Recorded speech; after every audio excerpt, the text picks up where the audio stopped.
Thank you, Secretary Bessent, for appearing before the committee today, particularly since you're coming directly from critical trade negotiations with China. You and Ambassador Greer made progress, which we may learn more about during today's hearing. I strongly support this engagement and the President's policy to press China to open up to American trade. Nevertheless, the primary purpose for today's hearing is to discuss equally two critical issues: the President's budget for fiscal year 2026, as well as ongoing tax reform efforts. The President's budget and economic agenda aim to put our country back on track by cutting wasteful government spending and unleashing economic growth, simultaneously boosting jobs, wages, and government revenue. The administration has made significant progress in reducing spending by streamlining processes and improving efficiencies across agencies, including the Internal Revenue Service. While some warned fiscal prudence at the IRS would harm tax collection, the opposite has proven true. Individual income and payroll tax receipts came in $120 billion higher this year, in line with Congressional Budget Office projections. These numbers are further evidence that Washington does not have a revenue problem, it has a spending problem. A critical part of the President's agenda, and my top priority as Finance Committee Chairman, is to permanently extend the successful 2017 Trump tax cuts and prevent a more than $4 trillion tax hike on American families and workers. The 2017 Trump tax cuts increased investment, boosted economic growth, and allowed taxpayers to keep more of their hard-earned money. Far from a handout to the wealthy, the reforms lowered tax rates for Americans of all income levels, and middle-class families reaped the largest proportional benefits. If these tax cuts expire, all Americans will be hit with the largest tax hike in U.S. history. The majority of the increase will fall on those making less than $400,000 per year. The average family will see a $1,700 tax increase. Small business owners will lose both their lower rates and the small business deduction, facing rates up to 43%. Millions of families will see their child tax credit and their death tax exemptions cut in half. Republicans are committed to preventing this tax hike and making the 2017 tax cuts permanent while delivering additional tax relief to middle-class families. The House passage of the One Big Beautiful Bill was a significant achievement, and we're capitalizing on that momentum to deliver a bill to the President's desk as quickly as possible. This legislation recognizes that extending proven tax reform is critical for working families. The bill also recognizes the solution to our debt crisis is not to tax Americans more. It is to spend less. Tax revenues surpassed estimates this filing season, and tax revenue as a percent of GDP has remained consistent over the last 50 years at about 17%. Simply extending current tax policy will not increase that deficit. Republicans are undertaking significant spending reductions and have targeted more than $1.5 trillion in savings, the single largest reduction in mandatory spending in history. These reforms target waste, fraud, and abuse that proliferated in our spending programs during the pandemic and under the Biden administration. I understand some of my colleagues are now raising process concerns that they did not adhere to in the American Rescue Plan Act in 2021 or the Manchin-Schumer deal that became the Inflation Reduction Act in 2022. However, Congress must act quickly to prevent an over $4 trillion tax hike on virtually all Americans, the largest in U.S. history. Moreover, Senate Republicans are committed to providing families and businesses the certainty they need to invest and plan for the future, as well as to provide additional middle-class tax relief and take steps to lower the deficit with serious spending reforms. This is the best approach to restore economic prosperity and opportunity for all Americans. Thank you again, Secretary Bessent, for being here today, and I look forward to our discussion. Senator Wyden. Thank you, Mr. Chairman. This morning's hearing could be the only opportunity Democratic senators have to question a top Trump official about the truly disastrous bill Republicans are writing behind closed doors. Robert Kennedy Jr. has been invited to appear. It looks like he's ducking us. Oz is waffling on the promise he made in this room to hear from rural Oregonians about this bill's catastrophic Medicaid cuts. There's a legislative wrecking ball about to devastate the lives of millions of Americans. That needs to be the focus of this hearing. While Senate Republicans are making these small tweaks to their bill, countless millions of people across the country feel like they're living on a knife's edge. Nurses and firefighters, teachers and machinists, they're living paycheck to paycheck, barely staying ahead of the bills. They're overworked, and they're concerned about providing for their kids or caring for an older loved one. They see a rigged economy that creates enormous prosperity at the top, but denies it to nearly everybody else. The plan Donald Trump and Republicans are scrambling to pass is going to do virtually nothing for them. In fact, it would make their lives worse. It's no exaggeration to say the Republican plan would ruin millions of lives to help the ultra-wealthy buy yachts and vacation homes. Their bill isn't a tax and spending cut, it's a class war. It is caviar over kids. It is Mar-a-Lago over the middle class.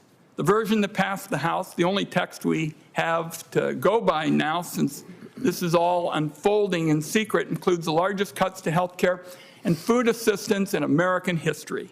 More than $800 billion cut out of Medicaid, nearly $300 billion cut from the Affordable Care Act, more than $500 billion in automatic cuts to Medicare. For Donald Trump and Republicans to hide behind the flimsy claim that this will not cut benefits is absurd. To say their bill protects seniors and kids and veterans and people with disabilities is absurd. It's insulting to the intelligence of millions of people who have health insurance today and stand to lose it as a direct result of this bill. 16 million Americans lose their health care. Working class and middle class Americans will be ensnared in a thicket of red tape, costing them their Medicaid and ACA benefits and making health coverage entirely unaffordable. This is going to inflame the mental health crisis in America. It's going to set back our progress against fentanyl deaths. Kids with disabilities will lose home care and school-based services. The cuts are going to shutter rural hospitals and take nurses out of nursing homes, exposing seniors to abuse and neglect. My view is the $300 billion cut to SNAP can only be described as cruel. 2 million kids lose some or all of their food assistance they receive today. It's just unthinkable that elected leaders in a country as rich as ours would knowingly inflict hunger on millions of kids. It'll set those kids back for years and years. A new study on the health issue found that the bill will cost thousands and thousands of lives, preventable deaths each year. Why make that choice? Why ruin all these millions of lives by stripping away their health insurance and jacking up the cost of living to pay for handouts to big corporations and the wealthy? That is an awful choice that Donald Trump and Republicans have made. The bill gives big corporations $1 trillion in new tax breaks, and they're hiding the cost once again with budget gimmicks. It would give the top 0.1% of earners a tax break of more than $250,000 each year. Looking just at the tax changes, the typical lower income family would be lucky enough to cover groceries for a week in the Republican plan. 14 million families, particularly those of modest incomes, are going to get a tax increase. And when you factor in the Medicaid cuts, the food assistance cuts, and the tariffs that the secretary who joins us today once denied American families would not pay, nobody outside the fabulously wealthy is going to benefit from the tax changes at all. That overall Trump agenda is a big net loser for the vast majority of Americans. That's not tax reform. That's not a spending cut. That is a class war. Millions of atypical families will be made worse off, and tens of thousands of people will die preventable deaths each year to pay for tax breaks for corporations and the very rich. That's what Republicans have to offer. So this committee has a chance now to have a serious debate.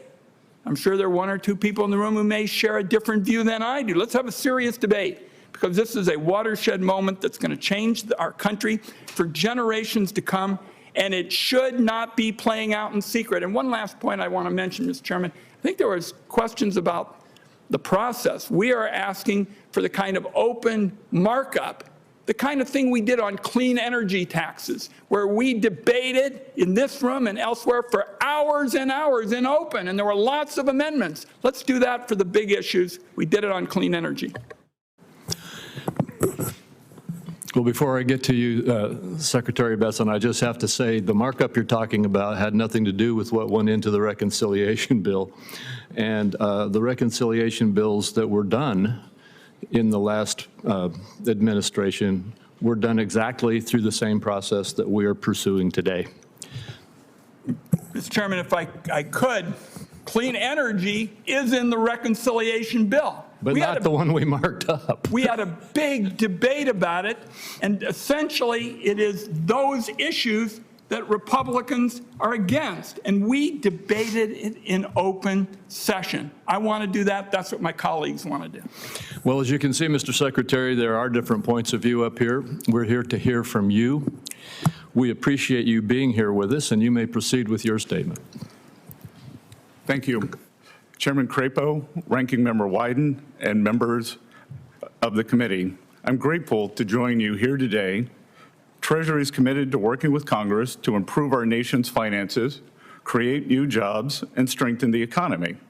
We look forward to coordinating with you on the President's budget and his tax priorities in the coming weeks. As part of this effort, I wish to highlight today the Treasury Department's efforts to advance President Trump's economic agenda on tax and trade. First, tax. I'm pleased to report the Treasury has just concluded its most successful filing season in years, and we did so while improving efficiencies and cutting costs at the IRS. Critics of the President's efforts to modernize the IRS warned that the effort would result in a 10% shortfall in receipts. Instead, the opposite happened. April receipts this year were up 9.5% over the previous year, and receipts in May were up 14.7% over the previous year. Most remarkably, the President was able to achieve these results while reducing $20 billion in waste on planned IT spending at the IRS. This success has taken place against the backdrop of one of the most consequential tax proposals ever to come before Congress, the One Big Beautiful Bill Act. The One Big Beautiful Bill will make the 2017 tax cuts permanent. This will provide individuals and businesses with certainty and build economic momentum. The legislation is clearly and squarely aimed at boosting the working and middle class and reinvigorating American manufacturing. According to the Council of Economic Advisors, the One Big Beautiful Bill will raise take-home pay between $7,800 and $13,300 for the average family of four. It will increase wages between $6,100 to $11,600 for the average worker, and it will cement no tax on tips, no tax on overtime, and tax cuts for seniors. The One Big Beautiful Bill will also incentivize unprecedented investment in U.S. manufacturing. The legislation will provide 100% expensing for new factories, as well as existing factories that expand operations and support Made in America. And it will streamline burdensome permitting processes that often stand in the way of new manufacturing products. It's time for this country to start building things again, and the One Big Beautiful Bill makes this possible. The administration is grateful for the House's efforts to advance the One Big Beautiful Bill. We now look forward to working closely with this committee and other members of the Senate to get this legislation to the President's desk. Second, trade is the second topic I wish to highlight. The progress we have made on tax issues over the last 4 months complements the significant progress we have made in rebalancing the global economy. Since I last testified before Congress in May, the President announced an historic U.S.-UK trade deal. This arrangement, which creates a $5 billion export opportunity for American ranchers, farmers, and manufacturers, is a preview of what's to come. Dozens of countries have engaged the administration thus far with offers to improve their trade relations with the United States. This includes China. Yesterday, in the early hours of the morning, I returned from successful negotiations in London with the Chinese delegation. I'm confident these negotiations will bring balance to the economic relationship between our two economies. China has a singular opportunity to stabilize its economy by shifting away from excess production towards greater consumption. But the country needs to be a reliable partner in trade negotiations. If China will course correct by upholding its end of the initial trade agreement we outlined in Geneva, and I believe after our talks in London, they likely will, then a rebalancing of the world's two largest economies is possible.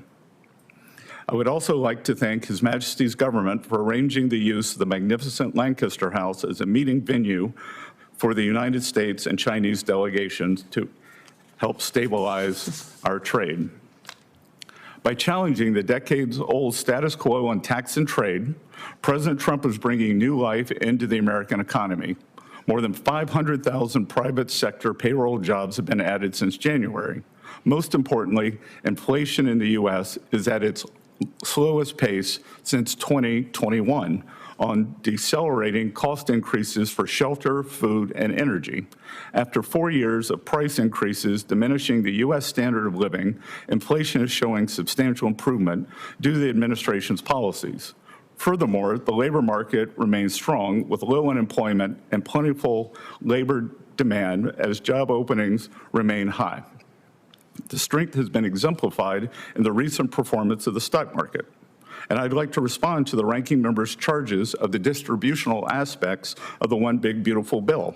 I would note that thanks to his party's policies, the summer of 2024 saw a record amount of European vacations taken by Americans and record food bank usage.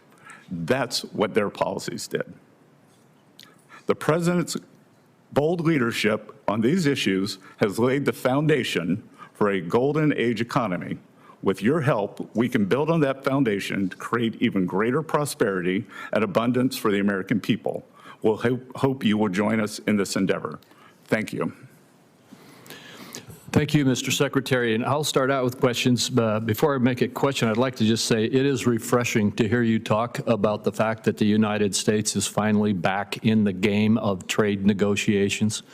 Our former president, President Biden, proudly announced in his presidency that he would not engage in bilateral trade negotiations and refused to have a single one during his term. Now we are engaged in trade negotiations, and other countries are coming to the table to deal with this, and I was very pleased to hear your report on that. My first question gets to the tax reform issue that you've already referenced. As you know and can tell from what's already been said today, there are two very different views as to what it is that we are doing. Nobody can deny, though, that our top focus is to extend the Tax Code and Tax Cuts and Jobs Act from 2017. Could you tell us for just a minute what would happen if Congress does not extend the 2017 tax code? Senator, I believe it would be what is known in economics as a sudden stop. It would be cataclysmic for the economy if this is not extended. And as always, working Americans would bear the brunt.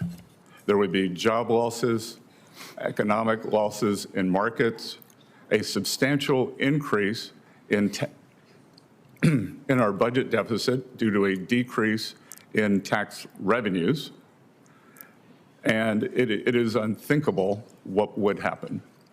Well, thank you. And let's talk about what would happen if we do extend the TCJA and the other pro-growth provisions that we have in the legislation that we are working on right now. Can you talk about the importance of the pro-growth tax provisions, the economic impact, and some of the existing some of the existing and new provisions will have on workers? Yes. So first, let's examine the extension and permanence of the TCJA. Making this permanent will give an economic impetus to the U.S. economy as households and businesses have greater certainty. I've met with numerous business leaders since I was confirmed on January 28th, and while they are confident that the bill would pass without 100% surety, they are holding back on their capital expenditure plans. Even last week, they told me that there is a substantial planned increase that will be in capital expenditures that will be unleashed by U.S. and foreign corporations that will benefit American workers. In terms of households, we will see the continued increase for working Americans from TCJA, which led to strong non-inflationary growth, as opposed to what we saw during the Biden years of substantial inflation. Furthermore, the president's proposals for no tax on tips, no tax on overtime, making auto loans deductible for new American cars, and tax savings for seniors will benefit working Americans and the bottom 50% of wage earners. So it is a unique combination that it will provide substantial business stimulus and it will provide substantial relief to the affordability crisis that has been generated over the past 4 years. Thank you. And finally, my last question is, critics have recently as just now, called this bill a tax cut for billionaires, even when the data shows that the middle-income families benefited the most from the Trump tax cuts and have the most to lose if they expire. Can you tell us what the benefits of this legislation are for working families who are still recovering from the cost of record inflation under the administration? Yes, sir. They will, as I outlined in my opening remarks, they will see substantial increases in their household income. And more importantly, they will see real wage growth as they did under TCJA in 2018, 2019, going into January 2020, pre-COVID, when hourly workers did better than supervisory workers. The bottom 50% of working Americans had household net worth increases that were substantially in excess of the top 10% and 1% household increases.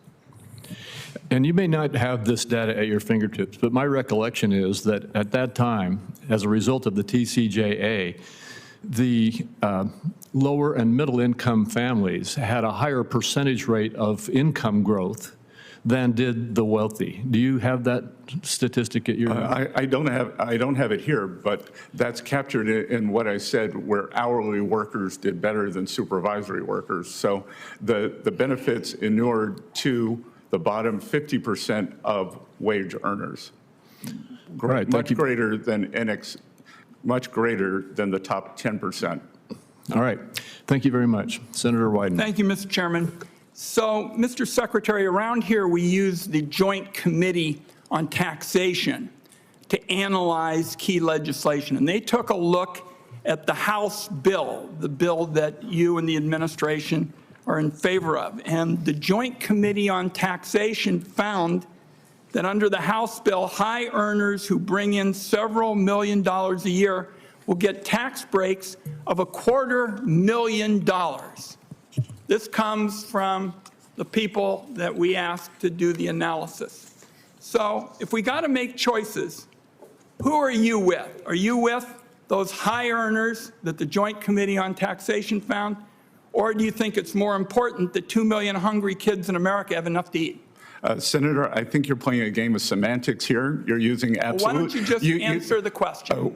Why don't you ask an honest question? It's Joint Committee on Taxation, because sir. we are talking absolutes, and the answer is percentages. With TCJA, the top 10% share of taxes went from 37% to 45%. I asked a very simple question. based on the independent scorekeepers about who you value, and you're not responding, and I guess that's your constitutional right. Let me move on to tariffs. So at your nomination hearing, I asked you whether Americans would pay the blanket tariffs that President Trump wanted to impose, and you said no. Now, since then, a number of analysts have said these tariffs are going to hit American families like a wrecking ball, something like $2,500 a year. Major companies like Walmart, Mattel, and Ford have all suggested they're going to need to raise consumer prices as the tariffs hit them. Some companies have already had to raise prices, like Stanley Black and Decker. So here's what you said. Nobody's making this stuff up. Here's what you said. Walmart will be absorbing some of the tariffs. Some may get passed on to consumers. Your words. So another chance on the issue. Do American consumers pay the tariffs? Again, Senator, you are cherry picking because Walmart makes decisions based on their customers. Two other very large retailers, and this is not an advertisement for them, Amazon and Home Depot, have chosen not to pass on tariffs. And there seems to be a new version of TDS, which I would call tariff derangement syndrome. And many on your side seem disappointed that there is no inflation to date. As a matter of fact, we saw the best inflation numbers since 2020. So there has been nothing passed on. There has been no tariff recession. So no inflation, no recession due to tariffs. So let the record show that once again, the Secretary of Treasury doesn't think American consumers are paying the tariffs. We say to all those people who are trying to pay medical bills and food bills and the like that are still going up, they know they're paying tariffs. Let me move on to an issue. I'm sorry, Senator, but it's my time, Mr. Secretary. I'm sorry, Senator, but the data doesn't show that. Okay. We can have a difference of opinion. Difference of data. The Senate is coping with health care choices that are enormously important.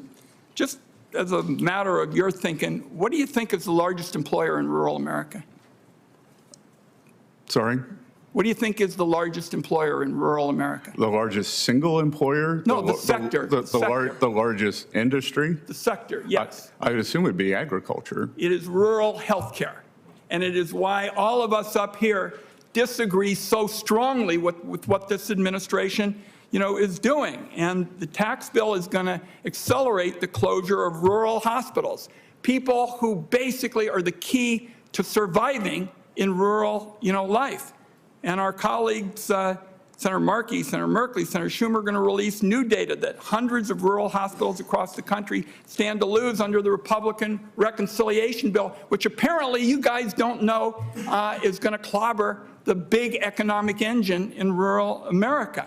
So I'd like to hear your thoughts about whether you're willing to make changes to protect a crucial area of the American economy. In fact, I think it is fair to say almost all of us up here, the chairman and I, for example, we have the honor to represent a big chunk of the rural West.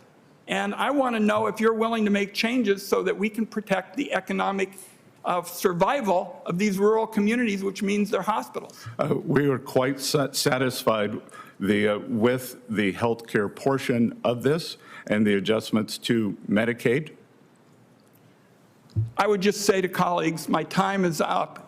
When you're home over the break and the like, ask your rural hospitals if they're satisfied with what they're going to get in the House changes, because I think they'll tell you they feel like they're going to get hit by a wrecking ball, and that'll happen in Kansas and Oregon and all across the land. Thank you, Mr. Chairman. Thank you. Senator Bennett. Thank you, Mr. Chairman. Thank you, Mr. Secretary, for coming in today, and thanks for having this hearing.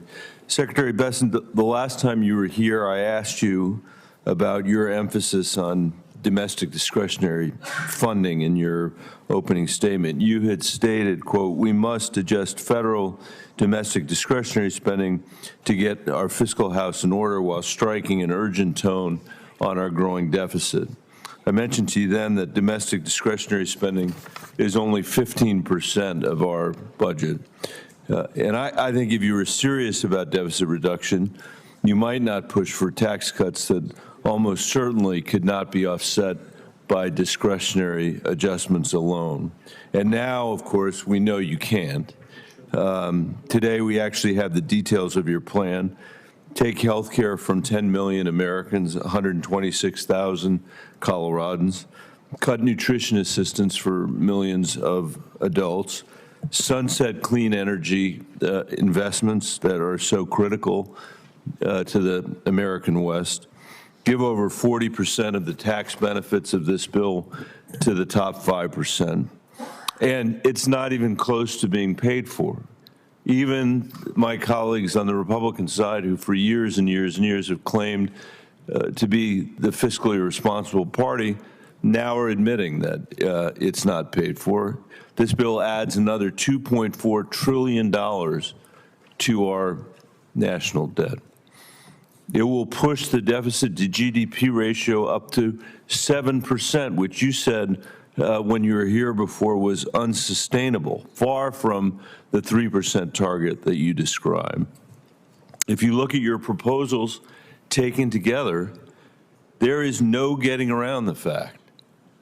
There is no getting around the fact that the richest Americans receive an average tax cut of $300,000, which again, we're not paying for with the discretionary cuts that you advertise. So once again, we will have to borrow money in order to assist the people in this country who least need a tax cut at this moment, while the Americans who have been made miserable by the economy that they're in actually see income reduced because of cuts to Medicaid and cuts to SNAP. Meanwhile, and I think, Mr. Chairman, this is really important, meanwhile, interest rates are at 20-year highs. Moody's has slashed our credit rating because of the fiscal irresponsibility of this administration. The World Bank has cut our growth estimates in half, and the bond markets are screaming at us to stop. We now pay, and we are paying this year, more in interest than we are in the national defense. Secretary Bessent, how can you square your concern with fiscal health with deficit finance growth for families that need those tax cuts least? Senator, I'll begin with that we did not get here.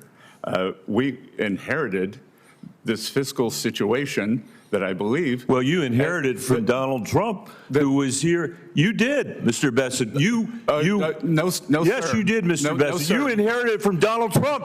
He's the first president to come back after a 4-year hiatus, after we know exactly what the last tax cuts did, which was blow a massive hole in our deficit and debt. You can't sit here and lie about that. It's true. The data, to coin a phrase, the data shows that that's the result. The math shows that that is the result. No one on this side of the aisle admits anymore that or claims anymore that they didn't blow a huge hole in the deficit. They did. And now you're here saying to the American people, let's double down on that.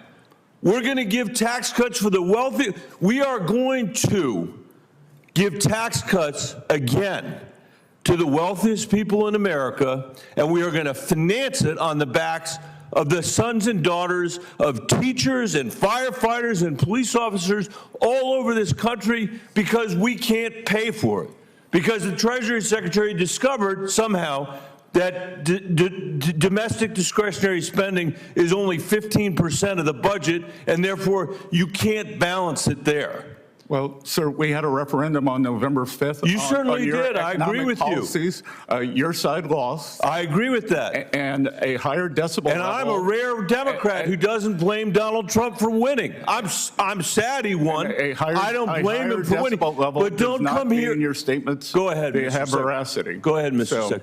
What? Higher decibel level does not give your statements more veracity.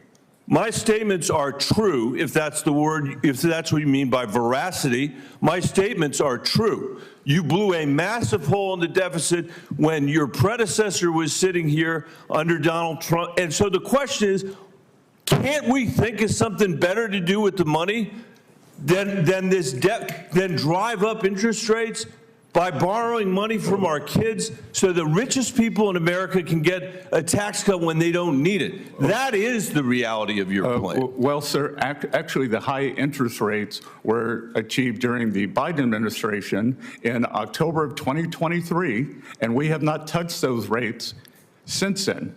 So your higher interest rates. No, your statement's incorrect. I'm out of time, and I appreciate the indulgence of the chairman.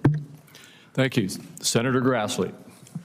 First of all, I want to thank you for the time you have given me several times to have a personal conversation with you. I appreciate that as well. You're very open to listening to us as members of the Senate. I've made clear that I support President Trump's goals of getting better trade deals for U.S. producers. I've heard from many industries and businesses in Iowa, each one of them in a very unique position due to the tariffs, but all express one common concern and that's the need for certainty around trade. I've spoken with several Trump administration officials and nominees about the importance of finalizing 2 or 3 deals to provide some certainty.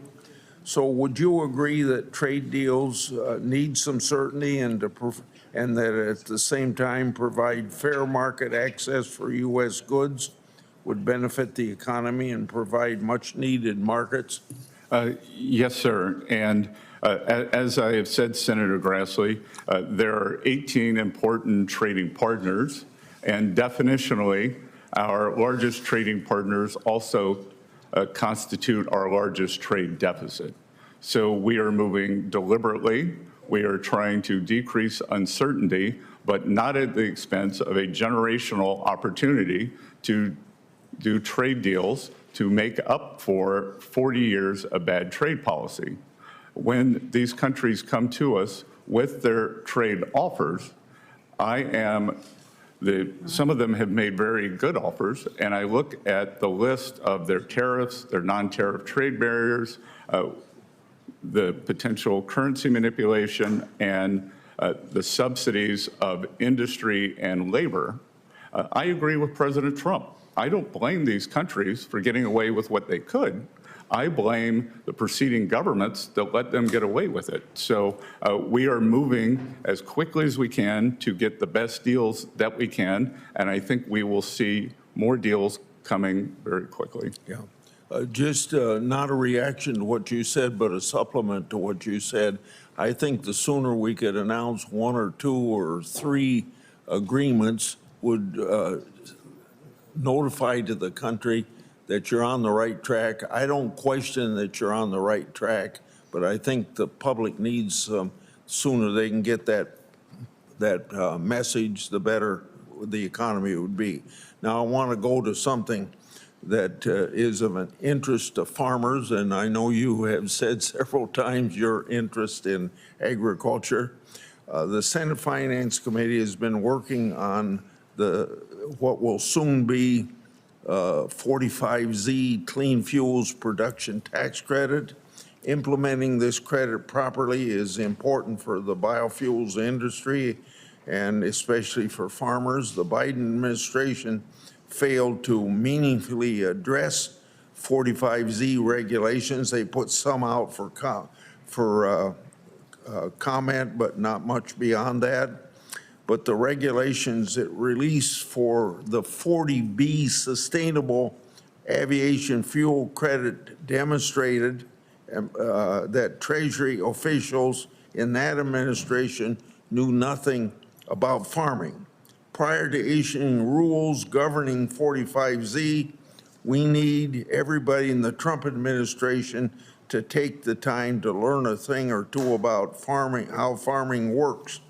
So this is kind of a question of working ahead, looking after the president signs this bill and regulations are going to be written on 45Z. Would you be willing to work with congressional colleagues, farmer-led organizations, and even this senator to make sure that we get regulations under 45Z that work for farmers?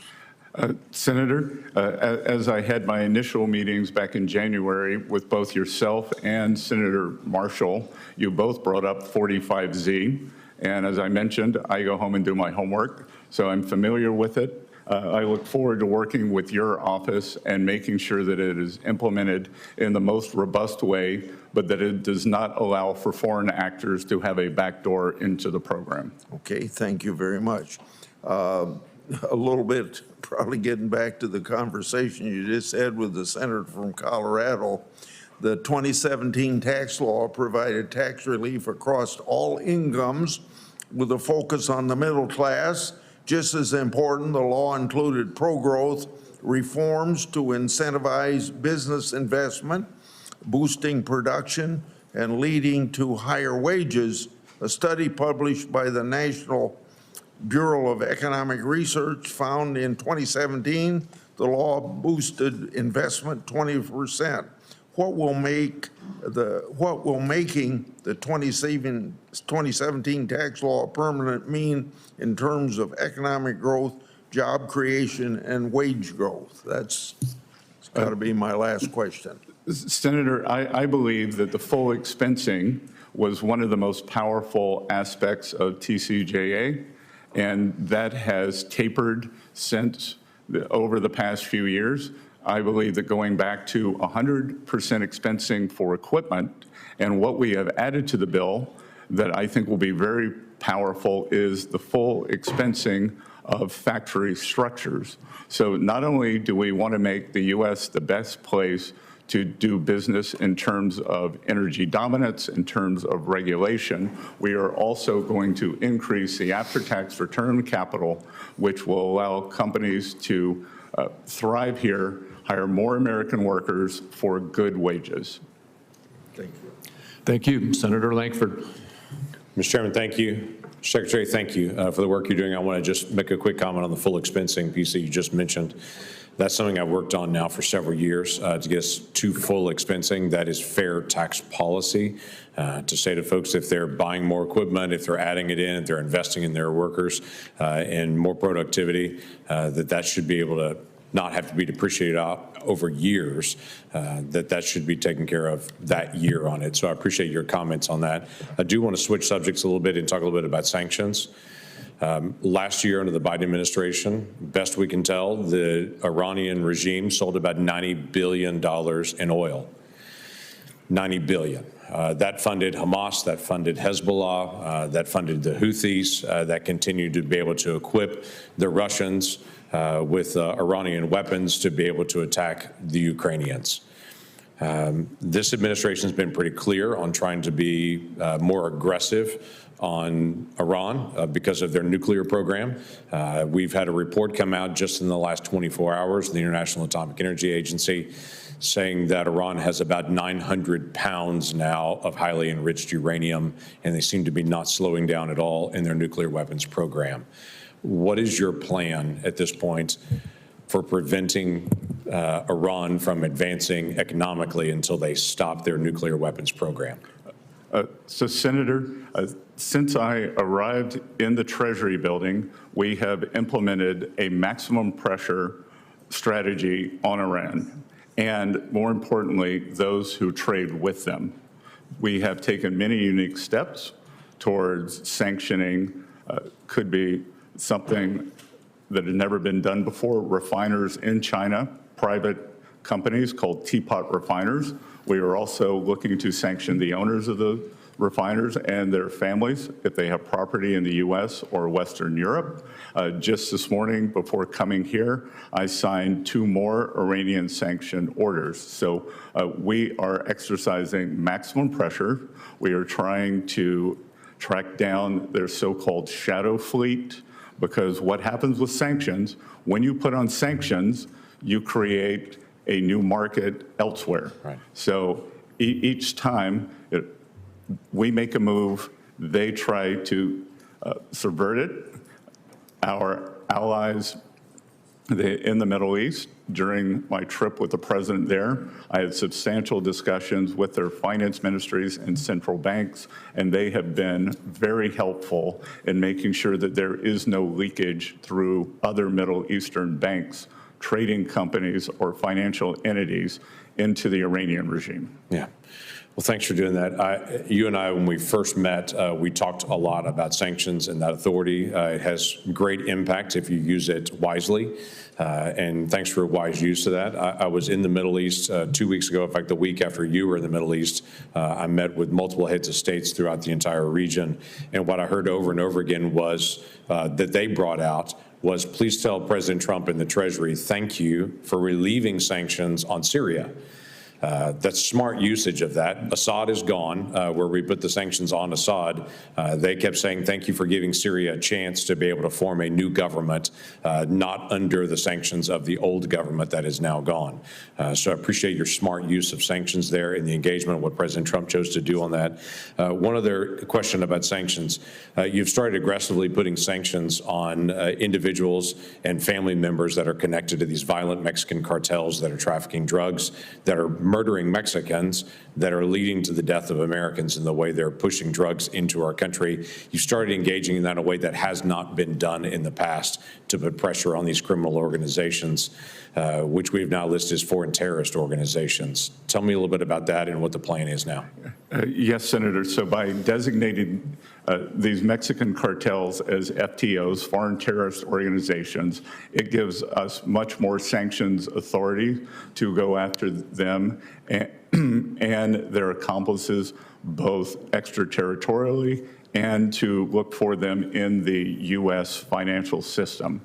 We are working with institutions in the U.S. on our side of the border, specifically 7 counties that are border counties, to make sure that there is no leakage.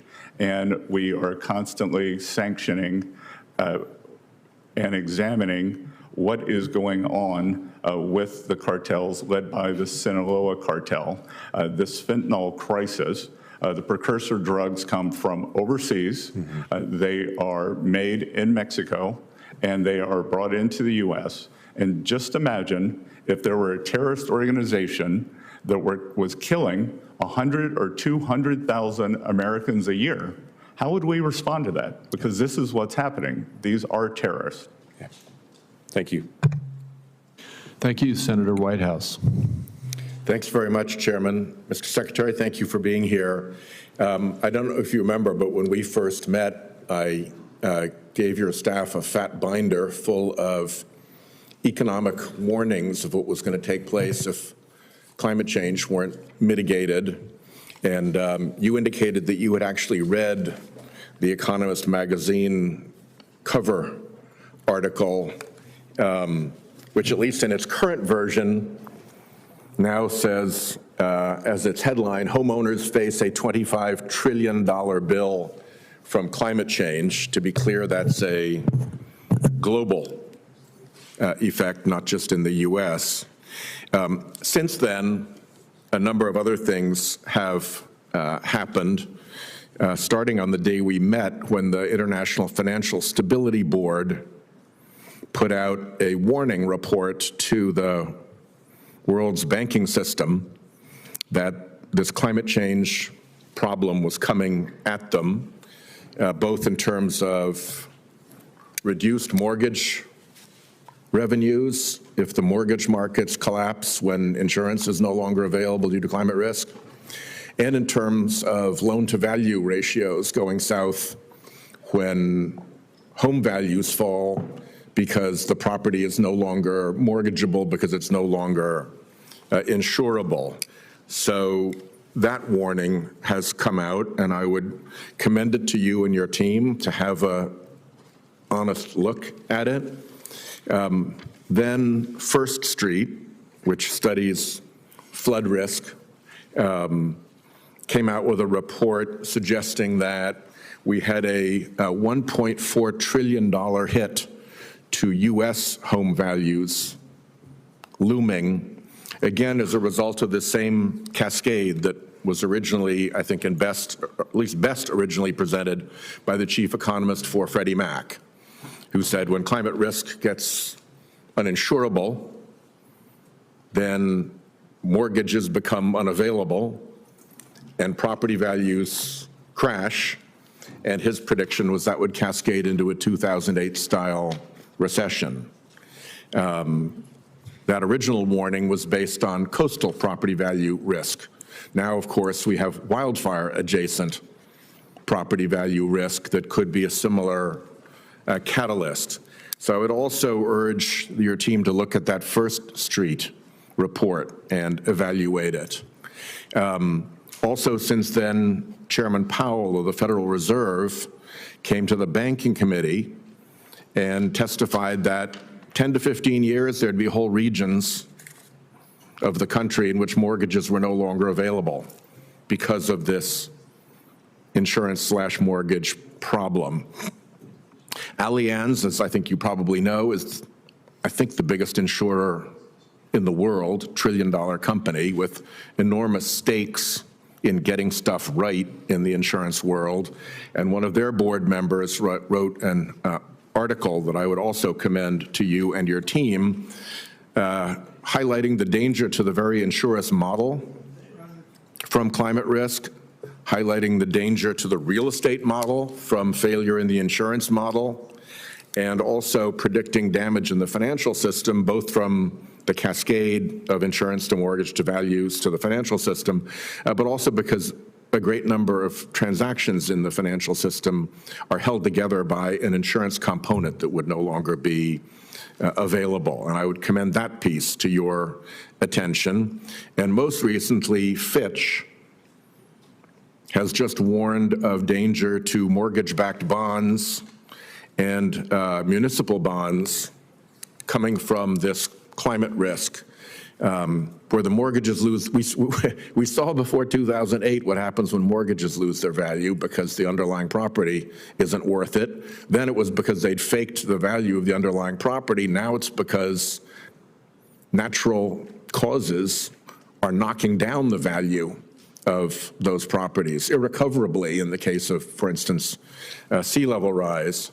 So, you know, I just am continuing to make this warning. I think these are really serious. I come from a coastal state. When you have storm warnings, you should pay attention. When there's storm clouds on the horizon, you should pay attention. So please take a look at those different articles that I've just mentioned. Your team is there to take notes. You've got the tape of this if you're interested. And have your federal insurance office and the Treasury insurance office take a look at this.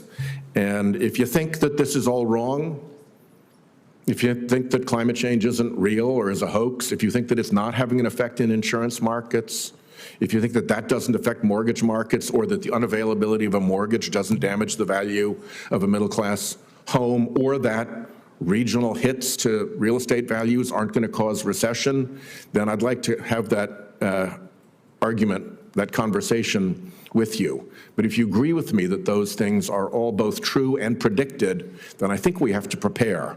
And I would urge you to prepare. Good. Thank you, Senator. We likely agree on the direction, maybe not the magnitude. And I also believe that resiliency must be a component also, and we should move toward greater resiliency.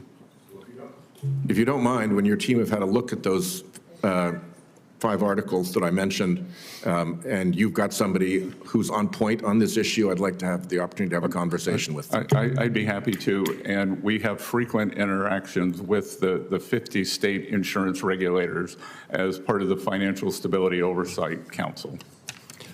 Senator Thank you, Cassidy. Hey, Mr. Secretary, thank you for being here. Really appreciate it. Mr. Secretary, I want to start off with something called historic tax credits. Your hometown, Charleston, I suspect, has used HTCs. One of my hometowns, New Orleans, really took some buildings which had historic significance, catalytic upon redevelopment, into making an area of the town that was declining into something which was vibrant. I think I've seen that there's a 5-to-1 ratio of federal investment. So you put up $1, you get $5 leveraged in private investment in terms of the revitalization of a community. But the HTC hasn't improved for about 40 years since it was put in place by President Reagan, and has lost about 25% of its value over the last decade, so I'm trying to reform it. Any thoughts about, any experience with HTCs, and any thoughts about that and its importance in terms of achieving a more prosperous economy?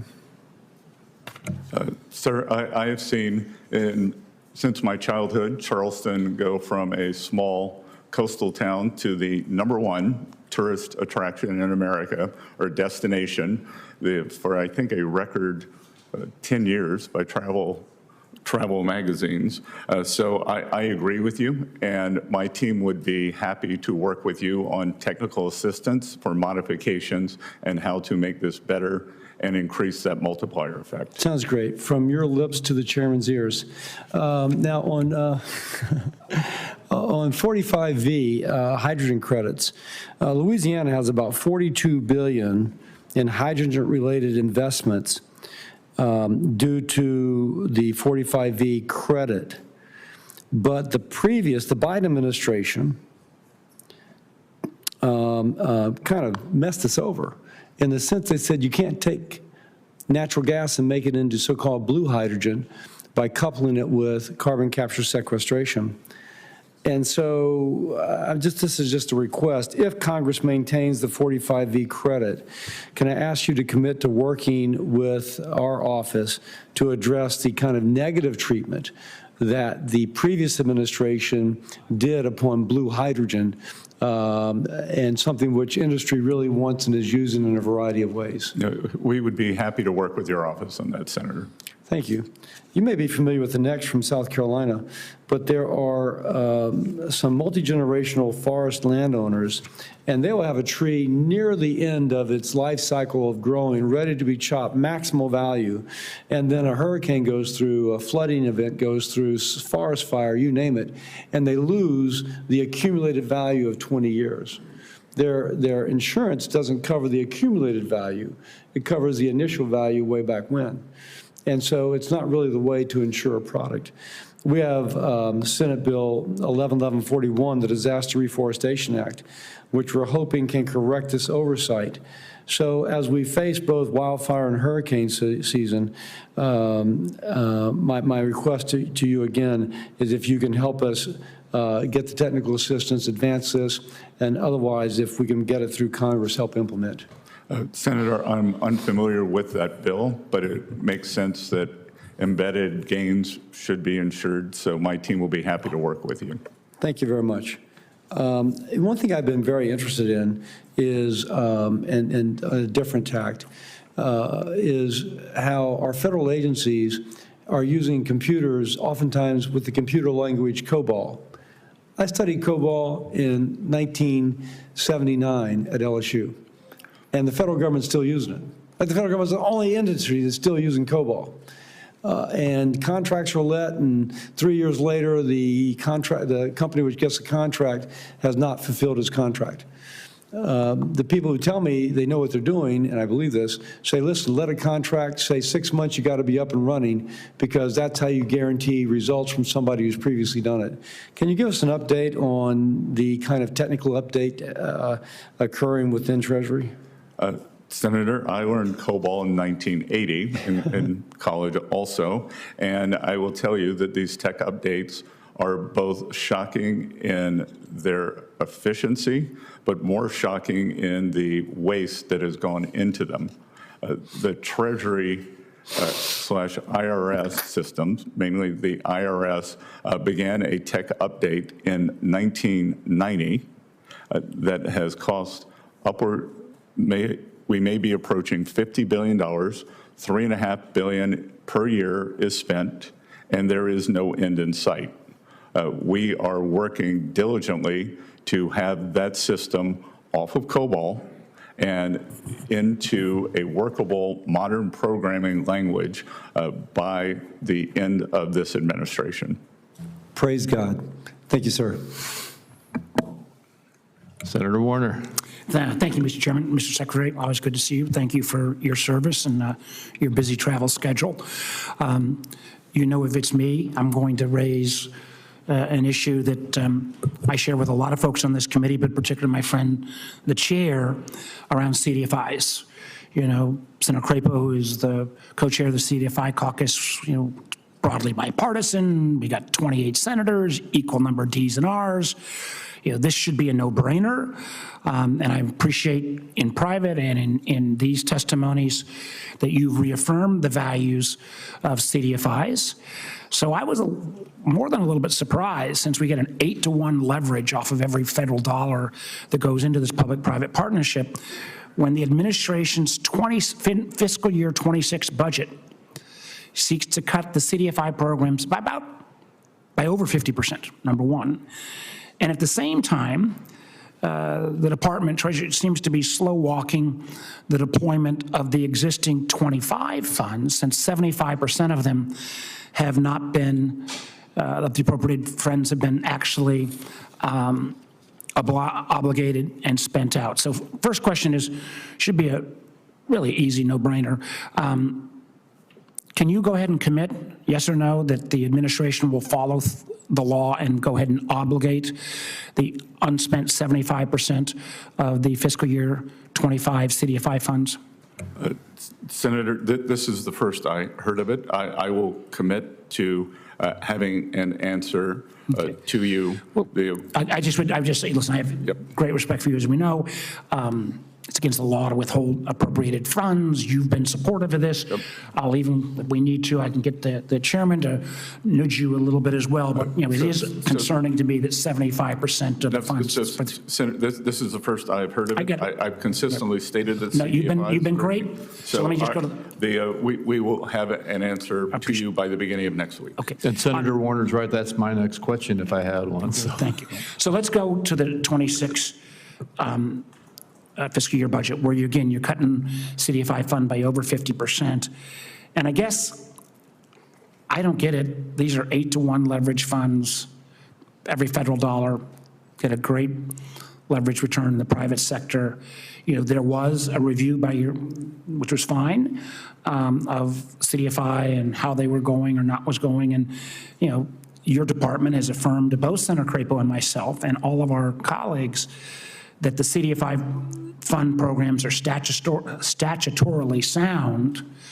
So if they're statutorily sound and they got an 8-to-1 return on every federal dollar in terms of affecting underserved communities, why are we cutting the whole program by 50% in fiscal year 26? Yeah, so Senator, I understand the bipartisan support.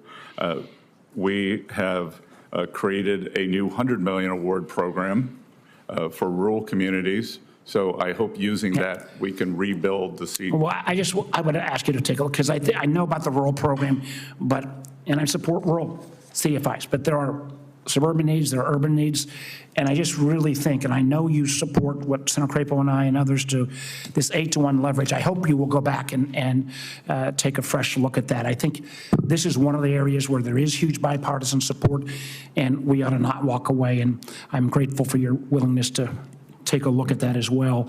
I want to move to another one that we've talked about. I think one of the things about our system, and we all know we need ways to improve taxpayer compliance and make things better at the IRS, but I think our whole system works on voluntary compliance. And we've got about a 85% of our citizens pay their taxes on their own. I think that's a lot contingent upon their trust that their personal data is not going to be manipulated or used elsewhere. So I've raised this with you, and a number of written letters on this. We've been hugely concerned about the Doge boys coming in and potentially accessing this information. And I can tell you, I hear from taxpayers regularly in Virginia who are afraid about whether they should go ahead and work with IRS going forward. We wrote to you in April. We wrote to the acting commissioner, Falkender, on this issue, and he basically said nothing to see here. So this notion that data is going to be protected, but at the same time, the IRS Doge boys came up here and at the staff level briefed about the fact that they are creating these tools to suck out information. And my just couple last comments, I've actually put a bill in to try to increase the penalties on misuse of that private information. But can you again, in front of us, assure us that the private information of citizens that will get us that 85% voluntary compliance will not be abused in terms of the Doge process of sucking out this IRS information? So, Senator, what you're referring to is 6103 of the IRS code, which ensures taxpayer privacy. And as I have said, some enthusiastic people, I think, had the motto, move fast and break things. At Treasury, we move deliberately and fix things. And we have made sure that any access is compliant. And we are, I've repeatedly said, collections, privacy, and customer service. And on the privacy aspect, as you know, there was a leak in the previous administration through a contractor who is now in jail. I can't remember whether he was fined $5,000 or $10,000. We do not know the terms of his plea deal, but I would support an increase in both the monetary penalty and the jail time. Absolutely, and we work together on my bill. Last one of my time's overrun, but there are huge concerns, at least in my state, that these Doge boys are sucking that information out, and I think you'd find in individual conversation with other senators, this is not unique to Virginia. Thank you, Mr. Chairman. Senator Johnson. Thank you, Mr. Chairman. Mr. Secretary, welcome. I think it's pretty interesting that our colleagues on the other side of the aisle now, when they're not in charge, are all concerned about massive deficit spending and the impact that'll have on everyday Americans. I think it's appropriate to have a little history lesson here. I put together a report. I've given you a copy of it. We'll talk about it a little bit later.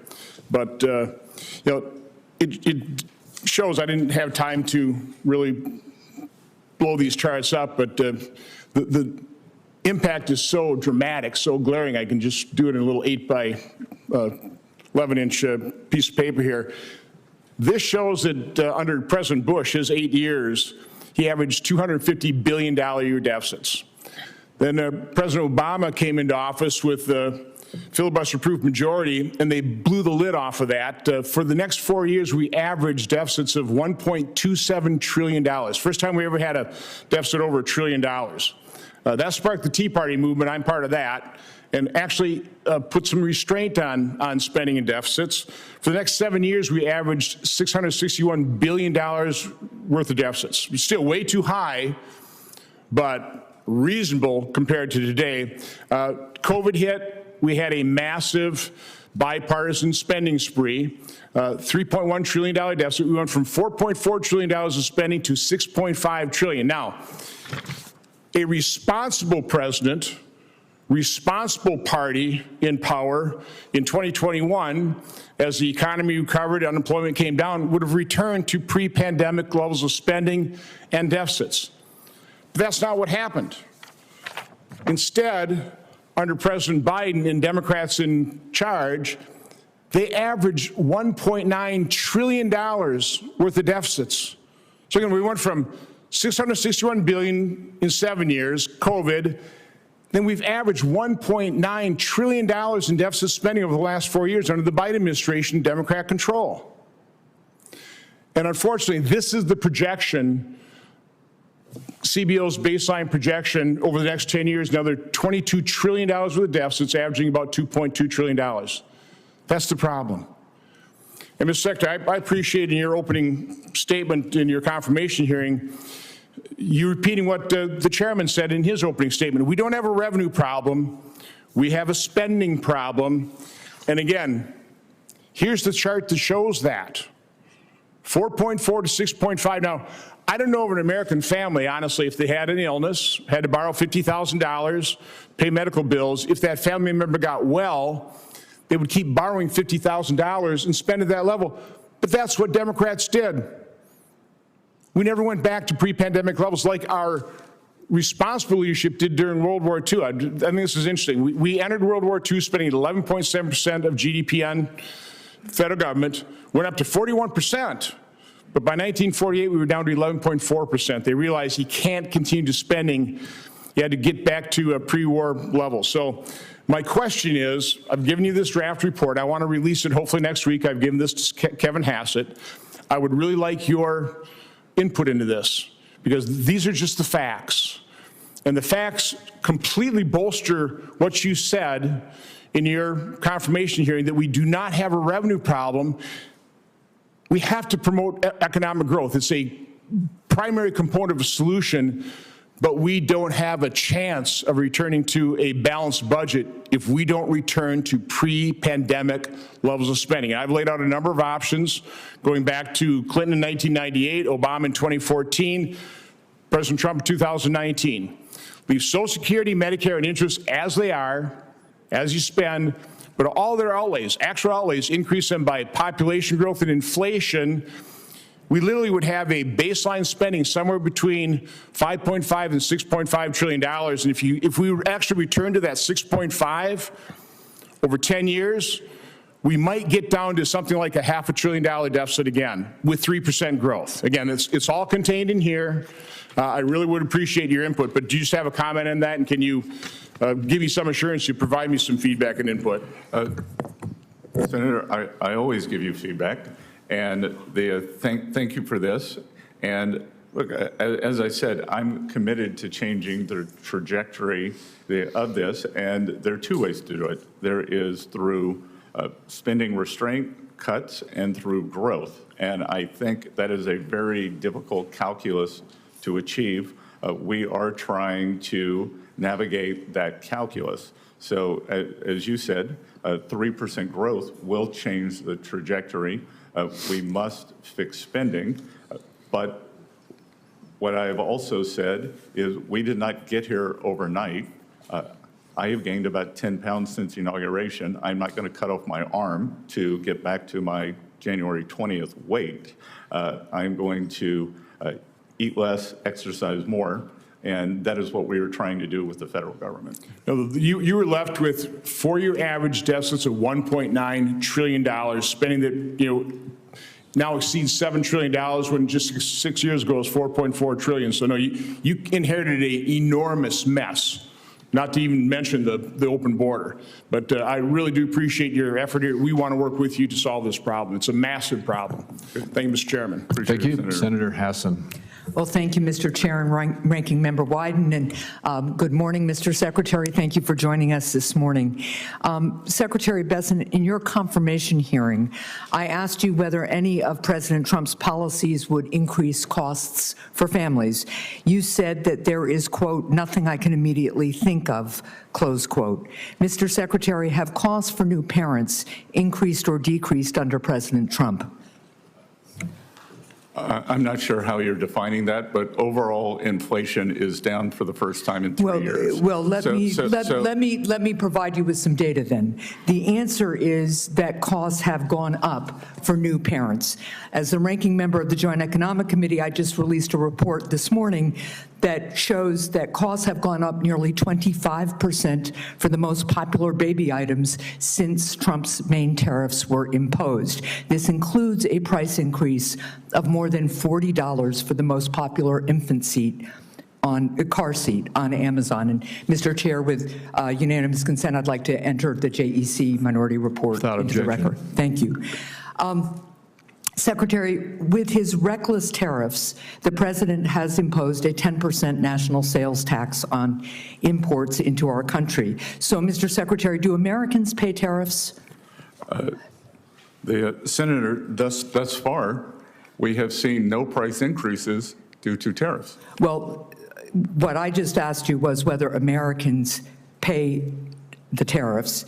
Again, as I told the ranking member, Walmart has decided to pass along some portion of the tariffs. That is a private decision. Amazon and Home Depot have not. Well, let me just tell you, let me tell you what's happened to one small New Hampshire business. And can we have the charts up here? Because you're essentially testifying that Americans don't really pay the president's across-the-board 10% tariffs. Behind me is a receipt from the U.S. Customs and Border Protection showing that a small distiller in Salem, New Hampshire, paid the United States government $2,600 in the president's new tariffs on a single shipment of lemons from Italy. And I have the same receipt for about the same size shipment that they had before the tariffs went into effect, and that $2,600 was not on the receipt back in, I think it was March.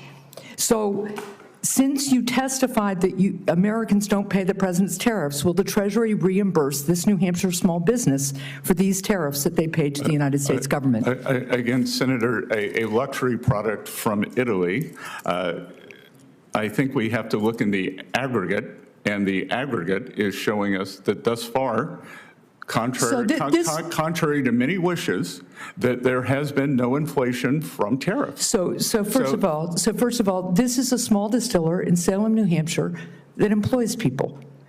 And now it's got a monthly or bi-monthly expense of $2,600 it didn't have. And it's either gonna, lay people off, stop producing some of its products, but its business isn't going to grow with a new $2,600 charge unless it's going to pass on the price to American consumers. So I just want to be clear, you all need to own up to the fact that tariffs are taxes, they are a sales tax. I think you noted in the Oval Office recently that the president's tariffs would raise $2.8 trillion over a decade. I was quoting the CBO. So, okay, so the CBO now says it. So that's now about a $3 trillion tax that Americans will pay. No, ma'am. A sales tax. Much of that is being absorbed by the producers. Well, that certainly isn't true for new parents. In addition to the 5 popular products on Amazon that new parents need, there's another, we did another analysis on a baby list registry. New parents in America will pay total over the next year about $875 more for their products than they would have paid before the president's tariffs. Now, lastly, I just want to note that the CBO has made clear that the Republican budget bill will take away health care from millions and millions of Americans, both Medicaid coverage and the Affordable Care Act coverage. Not to mention, it will trigger a $500 billion cut to Medicare that will impact providers and rural hospitals. And it will add trillions of dollars to the national debt. So, Mr. Secretary, this is all to pay for massive tax cuts to millionaires and billionaires.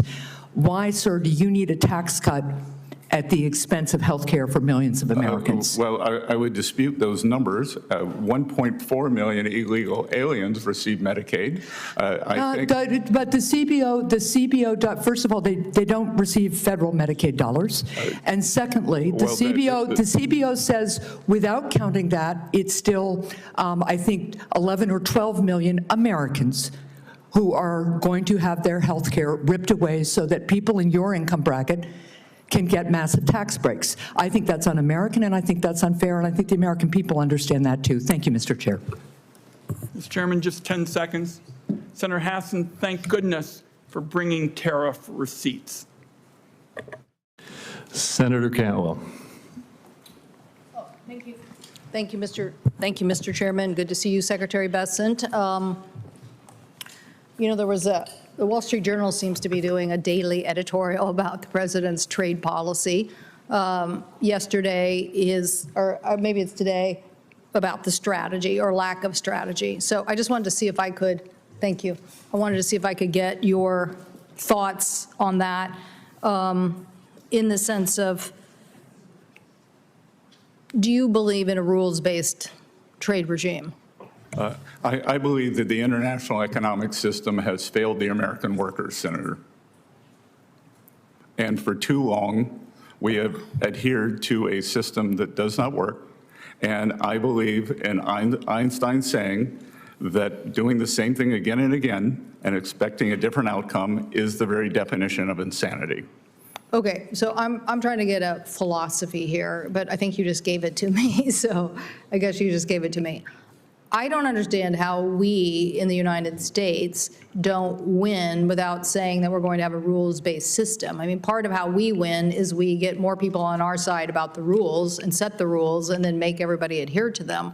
So if it's not rules-based, then it becomes more ad hoc in the process, and that's why I think it is troubling and hard to follow. So I guess I don't need to ask more about multilaterals, because I don't know. Do you think the administration believes in multilaterals? I believe that we attempt to use multilaterals, but I believe that it has failed the American people. We have these gigantic trade deficits. There is something called the China shock, and workers were left behind, and working Americans have suffered because of this.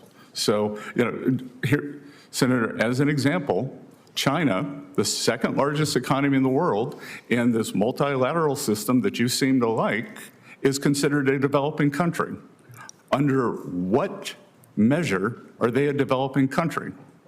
I personally believe in bilaterals, multilaterals, but I represent a very trade-dependent state, so I want to open more markets, and I also believe that the economy is way bigger outside the United States than inside the United States. So I'm just trying to get what the philosophy is, of the administration. But you've answered two questions, very helpful in that. Can I ask you a few more? One, I wanted to know whether the investment tax credit, we have a investment tax credit that we made as part of the CHIPS and Science Act. That is the 48D Advanced Manufacturing Investment Credit. And these are important for us in our competitiveness. And do you believe that this 48D tax credit should be extended?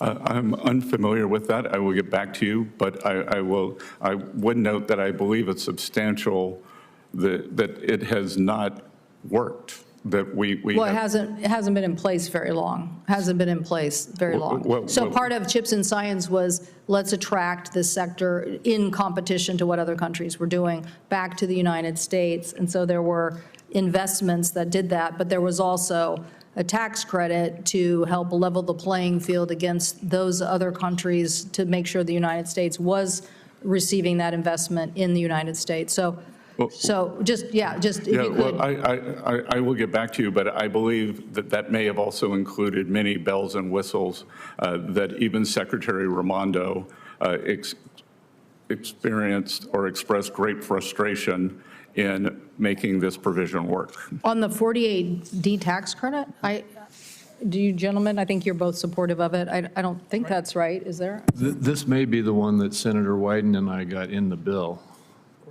Yes, so I'm just, okay. Well, maybe we'll give the secretary a little more familiarity and you can come back. Well, if you give me more familiarity, Yes, yeah. I may be conflating it with the CHIPS Act. Yeah, okay.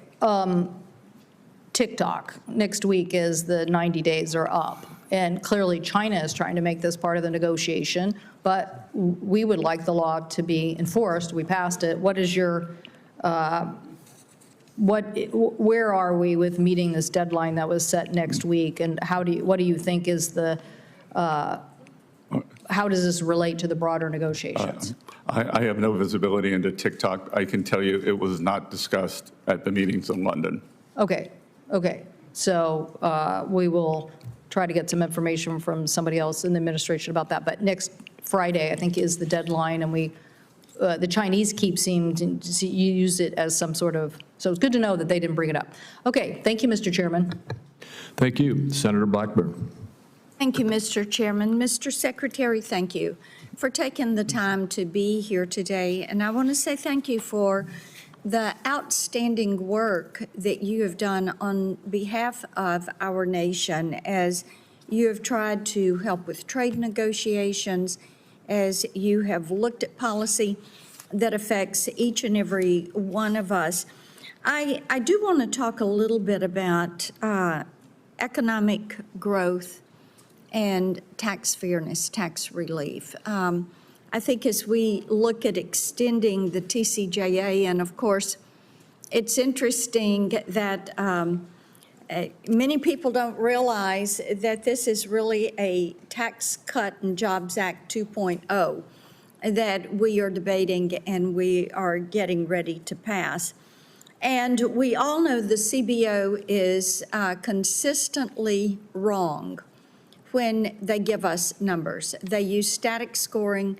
They do not use dynamic scoring. They never assume that taking an action is going to give you a positive reaction. And it causes the CBO to be wrong. And we repeatedly see this. We chuckle about it sometimes, and it's why people like me think that we need to have a range and look at what CBO says and then what other outside entities have. But when we talk about economic growth and we look at what happened in our nation after 2018, and then we look forward as to what has happened, we know that tax receipts last year were at their highest, and we know that much of that came because of the TCJA's passage, and that we need to make those cuts permanent. Yes, ma'am. So that we continue and we spur economic growth.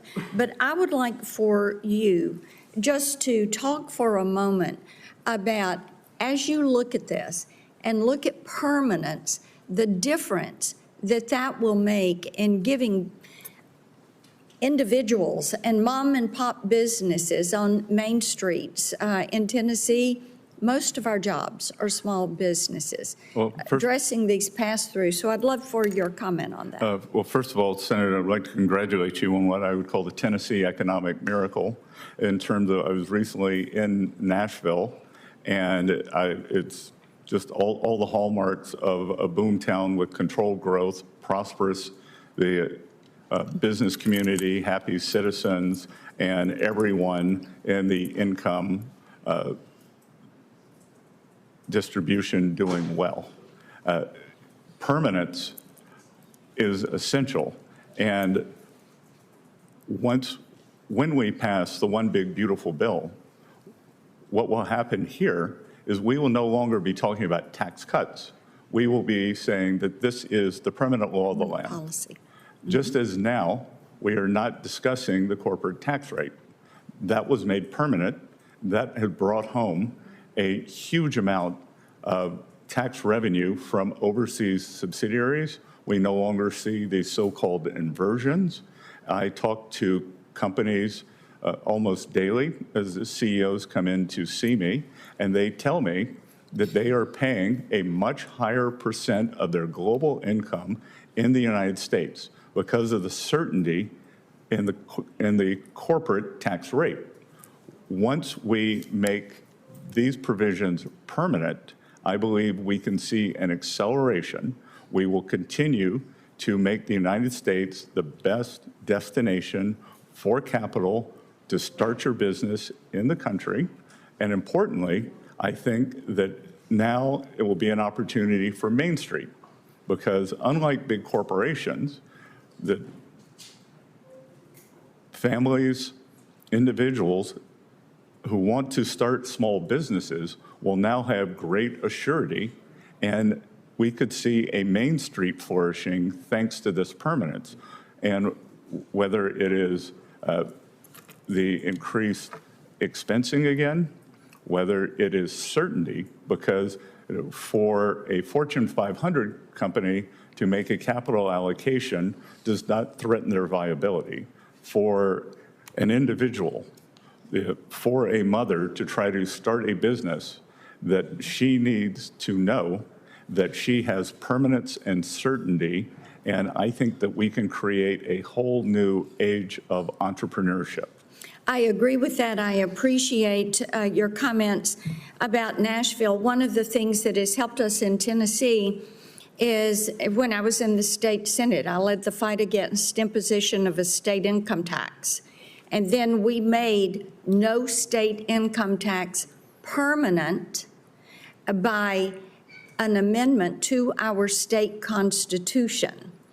And being given to that permanence in policy has served our state very well. Thank you, Mr. Chairman. Good. And I would hope you would plan a trip to Columbia, South Carolina, and speak with the governor and the assembly there about doing the same. Thank you, Senator Warren. Thank you, Mr. Chairman. So I want to ask about the Republican big, beautiful bill, which will knock about 16 million people off their health care coverage and cut programs that keep groceries cheaper for millions of families in order to try to pay for about $4 trillion in tax giveaways that are mostly going to be sucked up by millionaires, billionaires, and wealthy corporations. So, Mr. Bessent, Secretary Bessent, I'd like to start with a very simple question. Will this bill increase or decrease the deficit? They're varying scoring on that, Senator Warren. You're the Secretary of the Treasury, so I'm asking you, what is your view? Will this bill increase or decrease the deficit? It is my view that over the 10-year window, it will decrease. You know, do you have anybody who agrees with you on this? Yes, ma'am. Let me ask my question. Okay. Every credible independent expert agrees that Trump and the Republicans' big, beautiful bill would add trillions of dollars to the national debt and would not even come close to paying for itself. The nonpartisan Congressional Budget Office, the Penn-Wharton budget model, and the Yale Budget Lab all agree on this, and they're looking at 10-year windows, thank you. So do the Conservative Tax Foundation and Committee for a Responsible Federal Budget, conservative groups. Even Elon Musk and the Wall Street Journal are criticizing the bill for ballooning the national debt. The only people who are saying publicly that it's not going to add to the national debt are you, Donald Trump, the Republicans in Congress. Do you have an independent group that has put forward numbers that disagrees with all of these conservative groups and disagrees with the Wall Street Journal on this? Well, Senator, interesting to see you aligned with Elon Musk, but if I add... You're no more shocked than I am.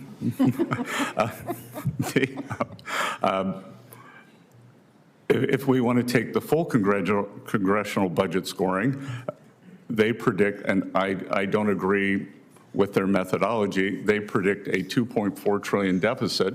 But okay, so the answer to the question is yes. No, but may I finish? They include but they've also scored $2.8 trillion in tariff income. So even in Washington, D.C. math, okay, so, in Washington, D.C. math, that is a $400 billion surplus. Okay, so let me make sure I understand. This bill, you admit, will increase the deficit by $2.4 trillion, but you think there will be another bill and another set of agreements that somehow materialize, haven't materialized so far, don't have any statutory authority, but that will make up the difference. So the answer to the original question, will this bill increase or decrease the deficit? I think you just said it will increase. This bill increases the deficit. No, I want to use all the CBO scoring, and you can't take one without the other. I don't agree with the CBO. One is the law that we are scoring, the bill that is in front of us. We don't have a tariff bill in front of us to score. Mr. Secretary, let me go on to the second question. You have said that government spending is, quote, out of control. You have also called government spending, quote, unsustainable. In fact, in the name of fiscal responsibility, you're working with the Republicans on this big, beautiful bill to pass the biggest cuts to Medicaid and the Affordable Care Act in American history. So, Mr. Secretary, help me understand here. Why is the national debt so very important that you're trying to kick 16 million people off their health insurance, but increasing the national debt doesn't seem to matter if you're cutting taxes for billionaires and billionaire corporations? Well, first of all, huge portion of this goes to family-owned businesses that are pass-through entities that are below that level, Senator, and I am sure you share my goals of Main Street prosperity. You know, I'm glad to do tax cuts for people of modest means. The question I'm asking is, why does the deficit not matter to you? We're talking about knocking 16 million people off their health care, but it matters not, it does matter to you if we're knocking people off their health care, but not. Well, first of all, that figure is overstated by 5.1 million. That is amount not attributable to provisions in this bill. So you think it's okay just to knock 10 million people off their health care? Well, first of all, let's set that straight. Work requirements account for 8 million of CBO's claim number. Again, we're creating an economy that promotes and rewards. It's clear, Secretary Bessent, that you don't want to answer the question. No, Senator, I am answering it. No, you're not. And what I want is for Medicaid to be used for mothers and children as it was meant, not for 1.4 million illegal aliens, not for able-bodied people. Medicaid is not used for people who are not documented. Mr. Chairman, I just want to say here, the part that troubles me the most is that the Secretary is deeply worried about the deficit and is willing to knock 16 million, or as he says, merely 11 million people off their health care.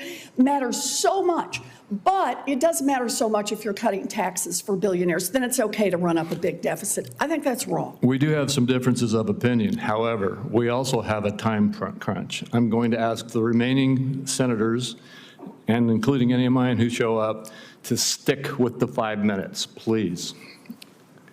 And next is Senator Smith. Thank you, Chair Caripo, and I will stay within my 5-minute allotment. Thank you. I want to just start actually out by making an observation, which is that there seems to be an argument here today, the Republican argument, that somehow we can't give middle-class tax cuts without also giving big tax breaks to billionaires. So I just want to be clear, I think I probably speak for everybody in my caucus, that Democrats want lower taxes for middle-class, working-class people. We just don't think that the price for that should be giving, in this case, the top 0.1% of income earners $400,000 in tax breaks while we're taking health insurance away from 16 million Americans because of Medicaid and because of the Affordable Care Act changes and cutting nutrition support. So I just want to be clear about that. That is, the choice is not no tax breaks to middle-class Americans, because we're in support of that. But I want to ask you, Secretary Bessent, I want to follow up a bit on the questions that Senator Warren was asking. One of the features of the big, beautiful bill is significant, I would argue historic, cuts to Medicaid. You no doubt know that Medicaid is the largest health insurance payer in the United States. That's according to the American Hospital Association. It's the largest provider of mental health care coverage in this country. What percentage do you think is people on Medicaid that can work, do work? Do you have any thought? Do you know what that percentage is? I'm trying to...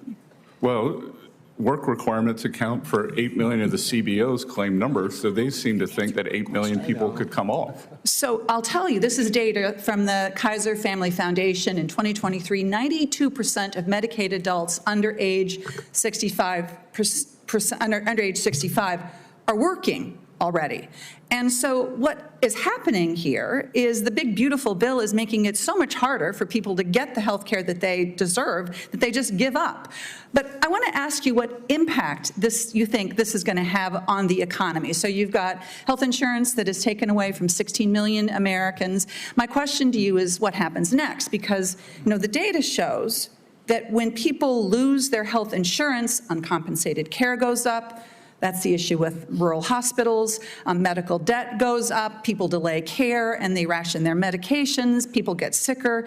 So this has a direct impact on medical debt. Do you have an idea what the current medical debt is in the United States? I do not, but I will tell you that I believe that that number you're giving is overstated by 5.1 million, and it's simply the Democrats' scheduled expiration of Obamacare subsidies, and you should have extended that when you were in control and didn't. I'm not going to argue with you about whether it's, how many multiple millions of Americans are going to lose their health insurance. I like precision in numbers. Well, I will believe in the precision of my numbers, okay, Secretary Bessent, but I can give you some precision about about what the medical debt is in the United States. It is $220 billion. That is, again, according to the American Hospital Association. So let me ask you, how do you assess the impact of additional medical debt on American families, Minnesota families?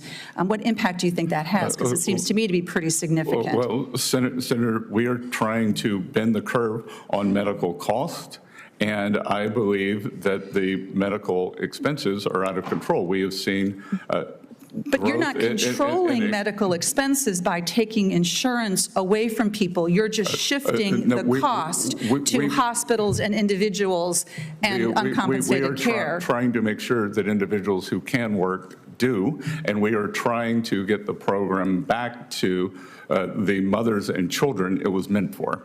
Mr. Secretary Bessent, the question I want to try to get you to hone in on is, can you see that if we take insurance away from people, medical debt is going to go up, and that is bad for families, and it is bad for our economy because people are going to be burdened with additional debt? It will be good for the economy for people to come back into the workforce. But Mr. Secretary, nearly everybody who can work, who is on Medicaid, does work. And in fact, we've seen, I have no doubt I won't get in the way of Senator Warnock, who I'm quite sure will want to talk about this as well because of the experience with Georgia. You're not saving money. You're just shifting cost to other places by taking health insurance away from people. Mr. Chair, I will close here and give back my 16 seconds. Thank you, Senator Smith. And for the remaining senators who came after my last announcement, we are under a time pressure here, and so I've asked all senators to please stick rigidly to your 5 minutes. And next is Senator Lujan. Thank you, Mr. Chairman, and Mr. Bessent, I hope you help me stick to the 5 minutes. Mr. Chairman, before I begin, I just want to share to you and to the ranking member that I hope this committee will soon welcome Secretary Kennedy before the committee as well. There are many pressing questions, especially from those of us that come from states where there's been a measles outbreak. He's been impossible to get in touch with. He doesn't respond to letters, all the rest. I hope we can work together to get him here. Secretary Bessent, we've talked about the 333 plan a few times. And this included, if I remember correctly, not just with our personal private conversations, but also in this committee, that it included reducing the deficit to 3% of the gross domestic product as well. Secretary Bessent, is it true that the United States bond rating was just downgraded? Yes or no would work? One of the agencies did lower the U.S. bond. So, Mr. Secretary, if you need it, I'll give you the article. It's right here. The United States rating was downgraded. The answer is yes. I hope you can help me stick to 5 minutes, please. The answer is yes, and I appreciate that. Mr. Secretary, if I may, Larry Summers categorized the bond downgrades as lagging. Mr. Chairman, can I get an extra minute? Can we tell the witness to please work with us on this 5 minute thing? No, let's just please keep moving quickly. Please work with me on this, sir, so we can get through this as quickly as we can. Yes or no, is it still your goal to reduce the deficit to 3% of GDP? As I said, something that starts with a 3 by the end of President Trump's second term. Is the answer yes? That would be a yes. Appreciate that. Yes or no, did the nonpartisan Congressional Budget Office report that the so-called big, beautiful bill would add $2.4 trillion to the deficit? The CBO did that and added 2.8 of tariff income. Appreciate that. Well, we'll get there. Yes or no, does adding $2.4 trillion to the deficit advance your goal of reducing the deficit to 3% of GDP? I think that's the false statement, so I'm not going to answer it. You disagree with the CBO score? Aggressively. Huh? Well, here's a CBO score. If you want to see it, I'll give it to you. Okay, and what I'm not sure. Yes or no? I'm not sure how you responded to the CBO score and Larry Summers' warning on Mr. the Secretary, budgets that were passed 2 years ago. Mr. Secretary, yes or no? Is it still your goal to reduce the deficit to 3% of GDP? As I said, to something that starts with a 3 by 2028. Appreciate that. The Republican tax scam also steals $800 billion from Medicaid, almost $300 billion from the Affordable Care Act. Yes or no, will that impact Americans' health care benefits? Again, it doesn't give a yes or no answer. doesn't lend itself to a yes or no answer. Well, the answer is yes. 16 million Americans will lose their coverage because of these cuts. I can cite that as well. According to the congressional budget, Mr. Secretary, I didn't ask a question. Then why ask if you have the answer? Mr. Chairman, can I get your help here? According to the Congressional Budget Office, the Republican tax scam cuts $285.7 billion from the Supplemental Nutrition Assistance Program known as SNAP. Yes or no? Will those cuts make it easier for children, veterans, seniors, folks with disabilities, parents, and grandparents to put food on the table? Again, that does not lend itself to a yes or no answer. You seem to have the answer, so I'll just take it from you. Well, Mr. Bessent, the American people have told everybody here that's not a billionaire that the answer is no. I'd invite you to come on down and visit some of these food banks. The American people told what they wanted on November 5th. You know what folks back home are saying, Mr. Bessent, that they voted for this president? They said this is not what they signed up for. He promised he would not touch our Medicaid. He promised he would not go after Medicare. He said to all the folks over here that have a vote, keep your hands off the nutritional food programs. And you know what they've done? The exact opposite, sir. You know the truth. The American people just want the truth, Mr. Secretary. Sir, let me go on here. You get to have another referendum in 2026 let me go on here, and though, 2028. Let me go on here. Let me ask you about the tariffs, since you brought that up as well. Do you believe that the tariffs are going to cover the cost of the big, beautiful bill? I believe, again, you seem to like CBO scoring, so CBO scoring says $2.8 trillion of tariff income. Well, surprise, surprise, Mr. Secretary, this is not from CBO, this is from a conservative think tank. They say no, that's a lie. Mr. Secretary, I think the American people just deserve the truth here. Like, that's all that we're trying to get at here. Sorry to be so abrupt with this line of questioning here. Let's just be honest with folks so that they can plan their lives out. People that are on Medicaid, Medicare beneficiaries, or on food programs, let's just be honest with them so that they can make plans. The farmers and ranchers who entered into contracts a year ago that had that pulled out from under them, be honest with them so they can plan. All these small businesses, that's all we're asking. Thank you for the time, Mr. Chairman. Thank you. Senator Warnock. Thank you very much, Brother Chairman. Secretary Bessent, Georgians are deeply worried about the economy. Costs continue to skyrocket for families. Markets are volatile. Investors are dumping U.S. Treasuries. The warning lights in our bond market are flashing, and Moody's just downgraded our credit rating for the first time in over 100 years. While this administration's tariffs policies are largely responsible, the $30 trillion national debt is still the biggest long-term threat to our economy. Just last year, we paid nearly $1 trillion in interest on the debt alone, more than the federal government spent on educating and feeding our children. Secretary Bessent, are you concerned about the trillions this Republican tax bill will add to the debt? I am concerned about the stock of debt that we inherited. And Senator, I'm going to have to correct you. Costs have not skyrocketed. We had the first decrease in inflation in April. The inflation numbers this week were 0.1%. 0.1%. Markets are up on the year in the U.S. Tariff income is substantial. And the U.S. is the only major bond market where the 10-year yield, the 10-year yield is lower now than it was on January 1st. You don't agree? Not Germany, not Japan. Sir, you don't agree that this is going to add trillions to the debt? I didn't say that is your testimony. I think I heard it earlier. I'm looking at numbers from the right-leaning tax foundation, which says the bill will increase the debt by $1.7 trillion. That's the right-leaning tax foundation that says that. The Conservative Committee for a Responsible Federal Budget says that the cost is up to $5 trillion, and the nonpartisan CBO, which has served as an inconvenient reality check for both parties, says that the bill will cost $3 trillion. No, sir, it says 2.4, and it also says there'll be 2.8 trillion of tariff income. So they all agree that this is going to add trillions of dollars to the national debt. Here's the thing. I think most Democrats, including me, support extending the 2017 tax cuts for the middle class and for the working class. In fact, I think we should go further than this Republican bill on the child tax credit. You talked earlier about children. I think we ought to center children. We ought to take on child poverty in this country which we did when we passed the expanded child tax credit. We are just not willing, I'm certainly not willing, to cut 16 million people, up to 16 million people off of health care and explode the debt to give tax breaks to millionaires and billionaires. 71% of the people on Medicaid in Georgia are children. 71%.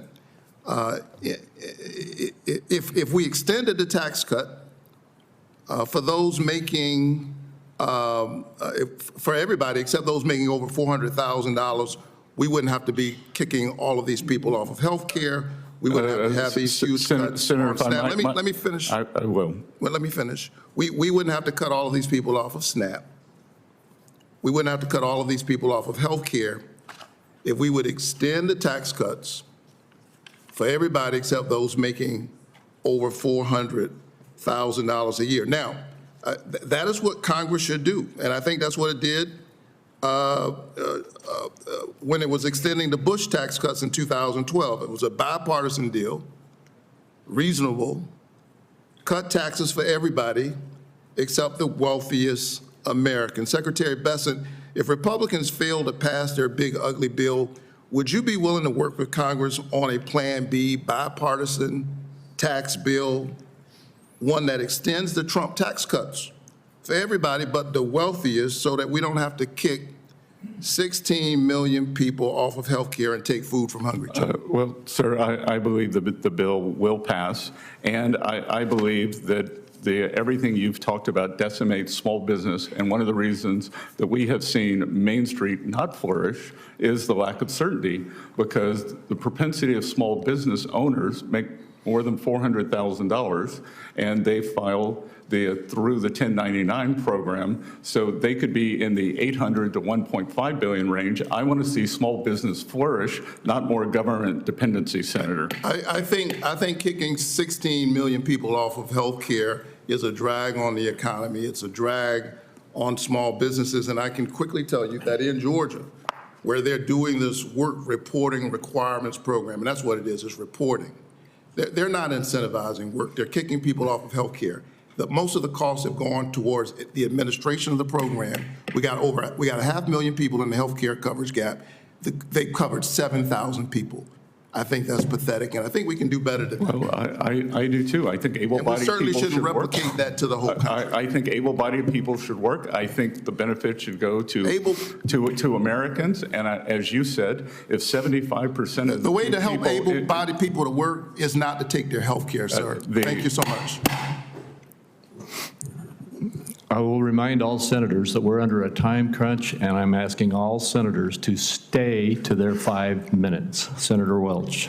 I'm forewarned. Thank you. Do my best. Thank you, Mr. Secretary. Is it the position of the Department of the Treasury that the cost of these tariffs will not be borne by the consumers of this country? It is the empirical evidence so far that they have not been, and we think that it is likely that they do not have to be. So when Walmart says it's raising prices to reflect the increased cost that they have to pay for the product as a result of the tariff, you disagree with that? I agree that Walmart will do what is best for their customer, and as I have repeatedly said, this is not an advertisement for Amazon or Home Depot, but they've announced that they will not be raising prices, so my family will be shopping there. So when I talk to a manufacturer in Vermont that has 300 employees, and they are now paying more for steel and aluminum components, and they tell me with their margins that they will have to increase the price to the ultimate consumer.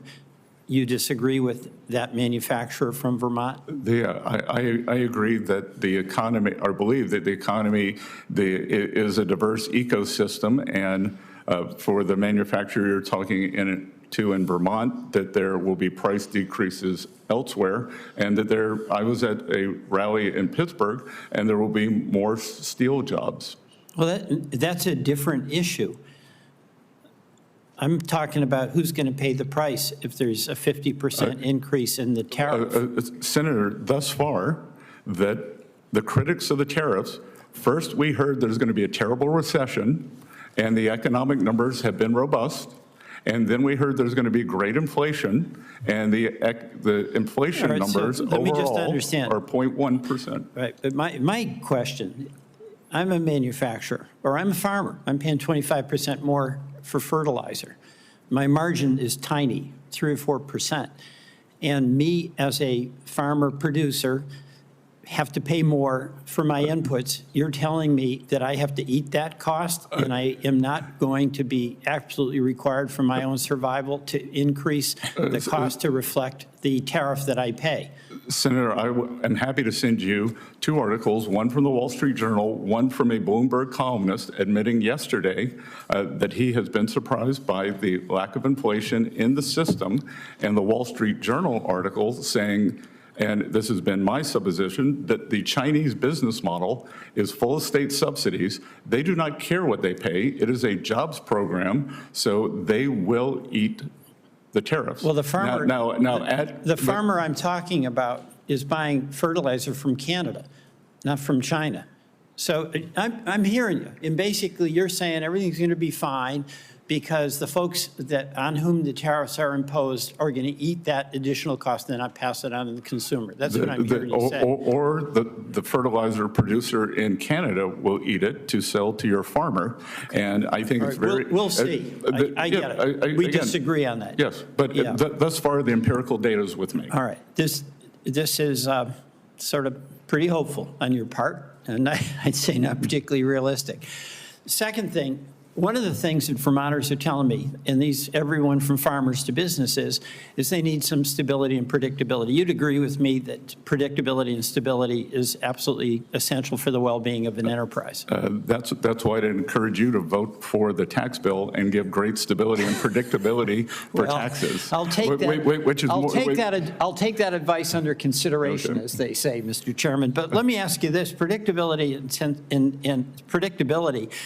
The Trump tariff timelines, February 1, executive order, 10% on China, 25% on Mexico and Canada. February 3, 30-day pause on 25% tariffs from Mexico and Canada. February 10, 25% tariffs on steel and aluminum.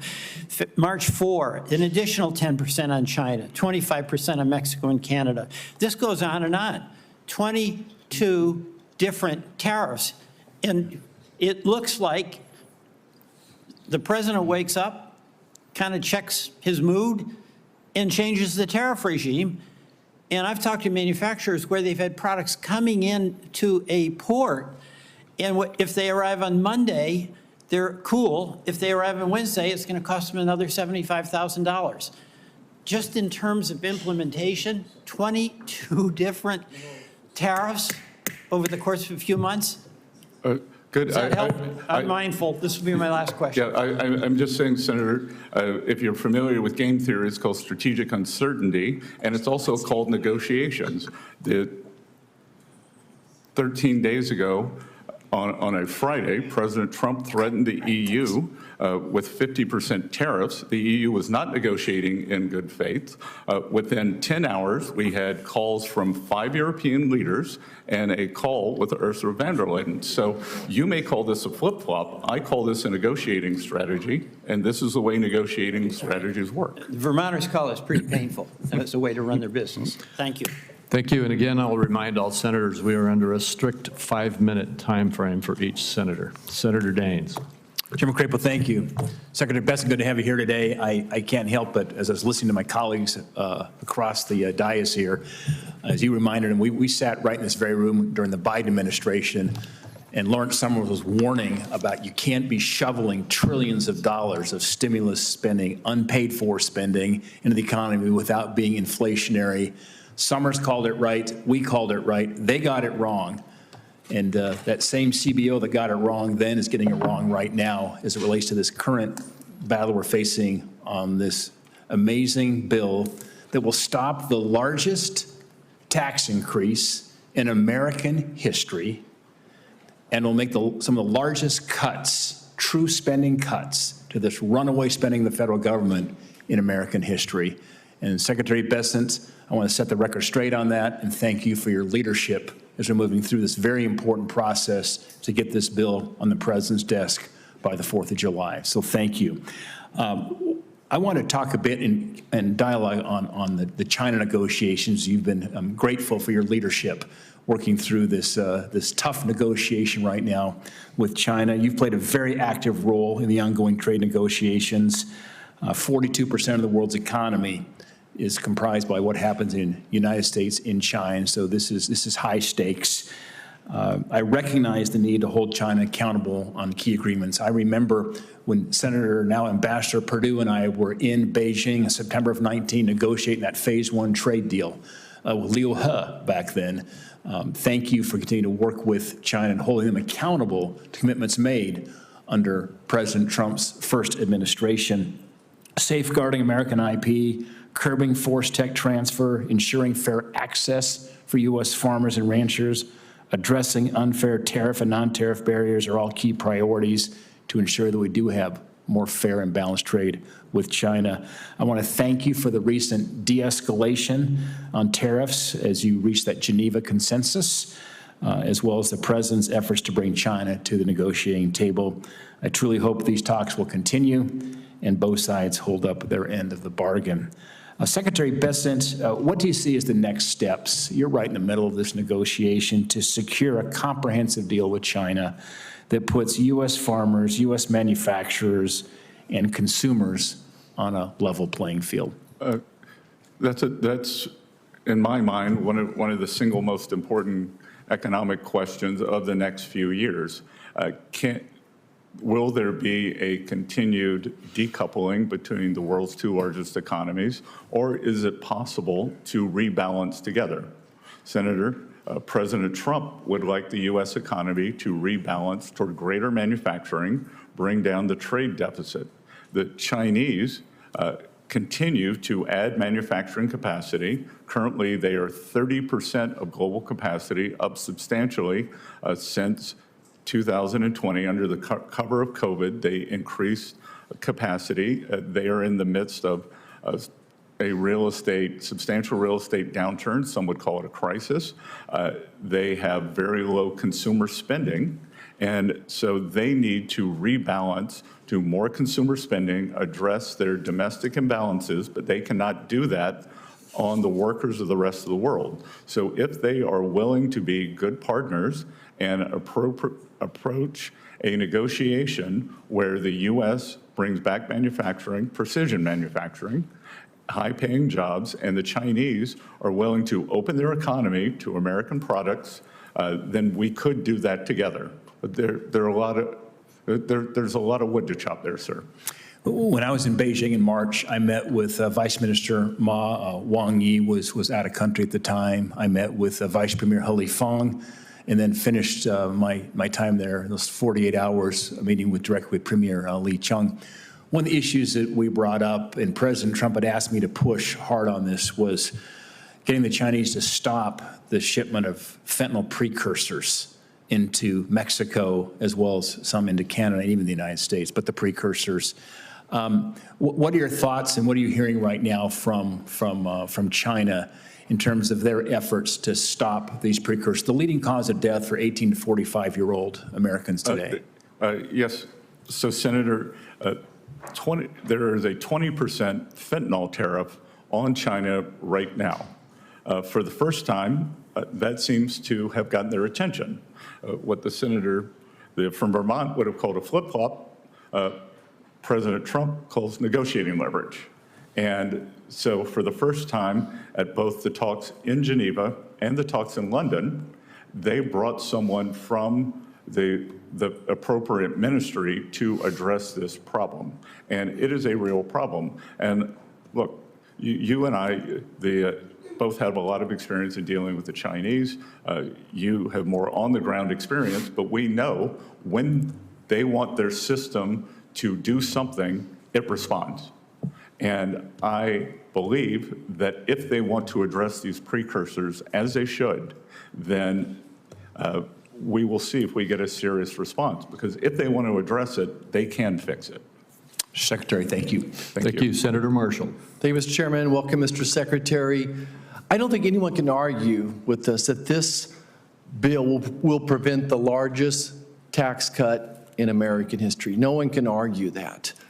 But I think beyond that, as I look at this legislation, between the tax savings and other provisions, it'll mean $1,000 a month of hardworking Americans being able to keep in their pocket.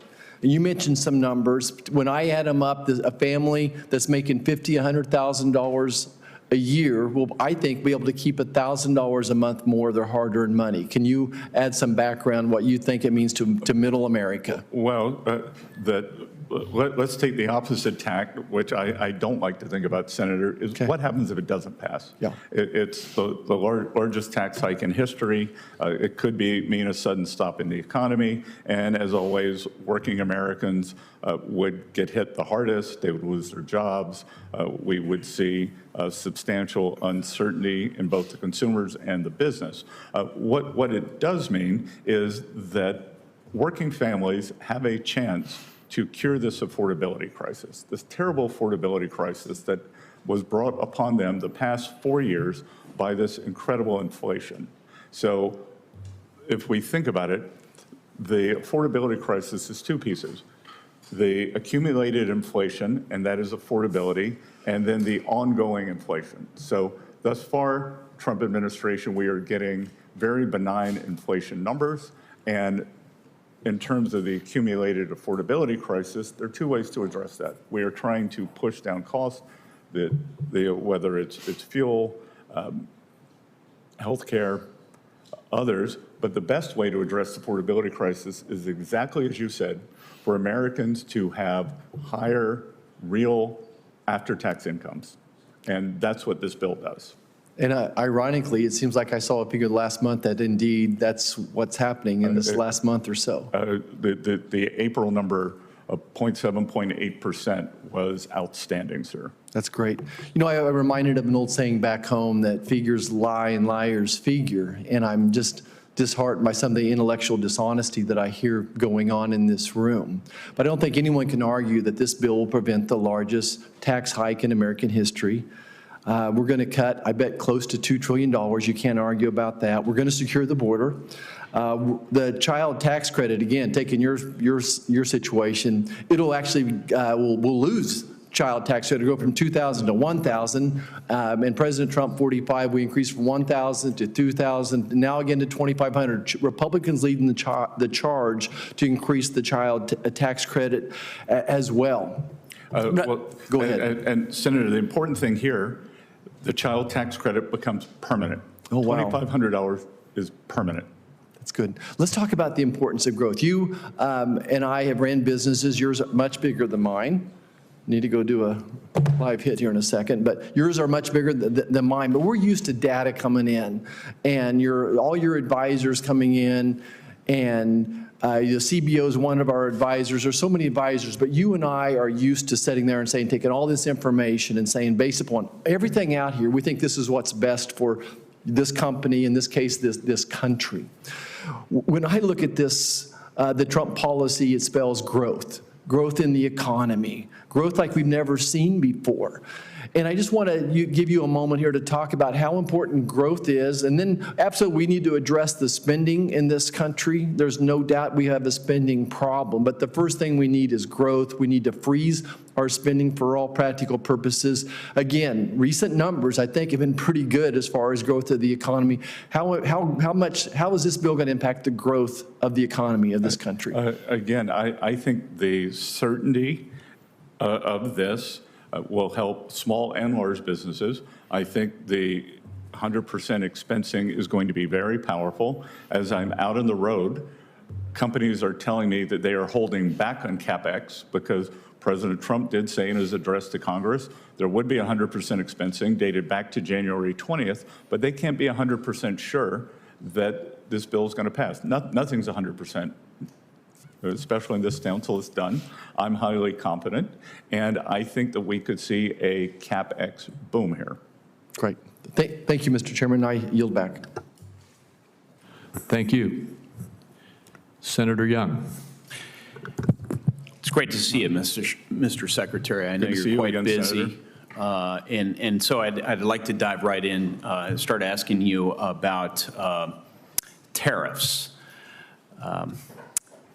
Wall Street Journal says today, and what was a somewhat critical editorial, that they encourage a smarter trade strategy. A smarter trade strategy would be to work with allies as a united front to counter China's predatory trade practices. Instead, the administration has used tariffs as an economic scattergun against friends as well as foes, they say. I'll give you an opportunity to respond to this, Mr. Secretary. There are more than 140 countries that count China as their top trading partner. And of course, China has a massive domestic market and great productive capacity. And so they have a measure of leverage. And there's this dynamic that if we use tariffs, but not as part of a larger strategy, working with allies and partners, that we could be stealing market share from one another. And China will continue to manipulate prices. They will make dependency on their economy hard to reverse. And the alternative would be maybe what the Wall Street Journal proposes, which is we unify large economy, democratic countries, unify and collectively apply a lot of pressure vis-a-vis state capitalist countries, China in particular, to bring them into a position of better behavior.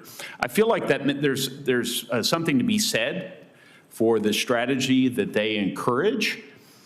And the argument would further be, I'll elaborate on it, that if you don't adopt that sort of strategy, you just end up increasing input costs for many of our manufacturers in the near term, and behavior doesn't really change. What say you to this line of critique?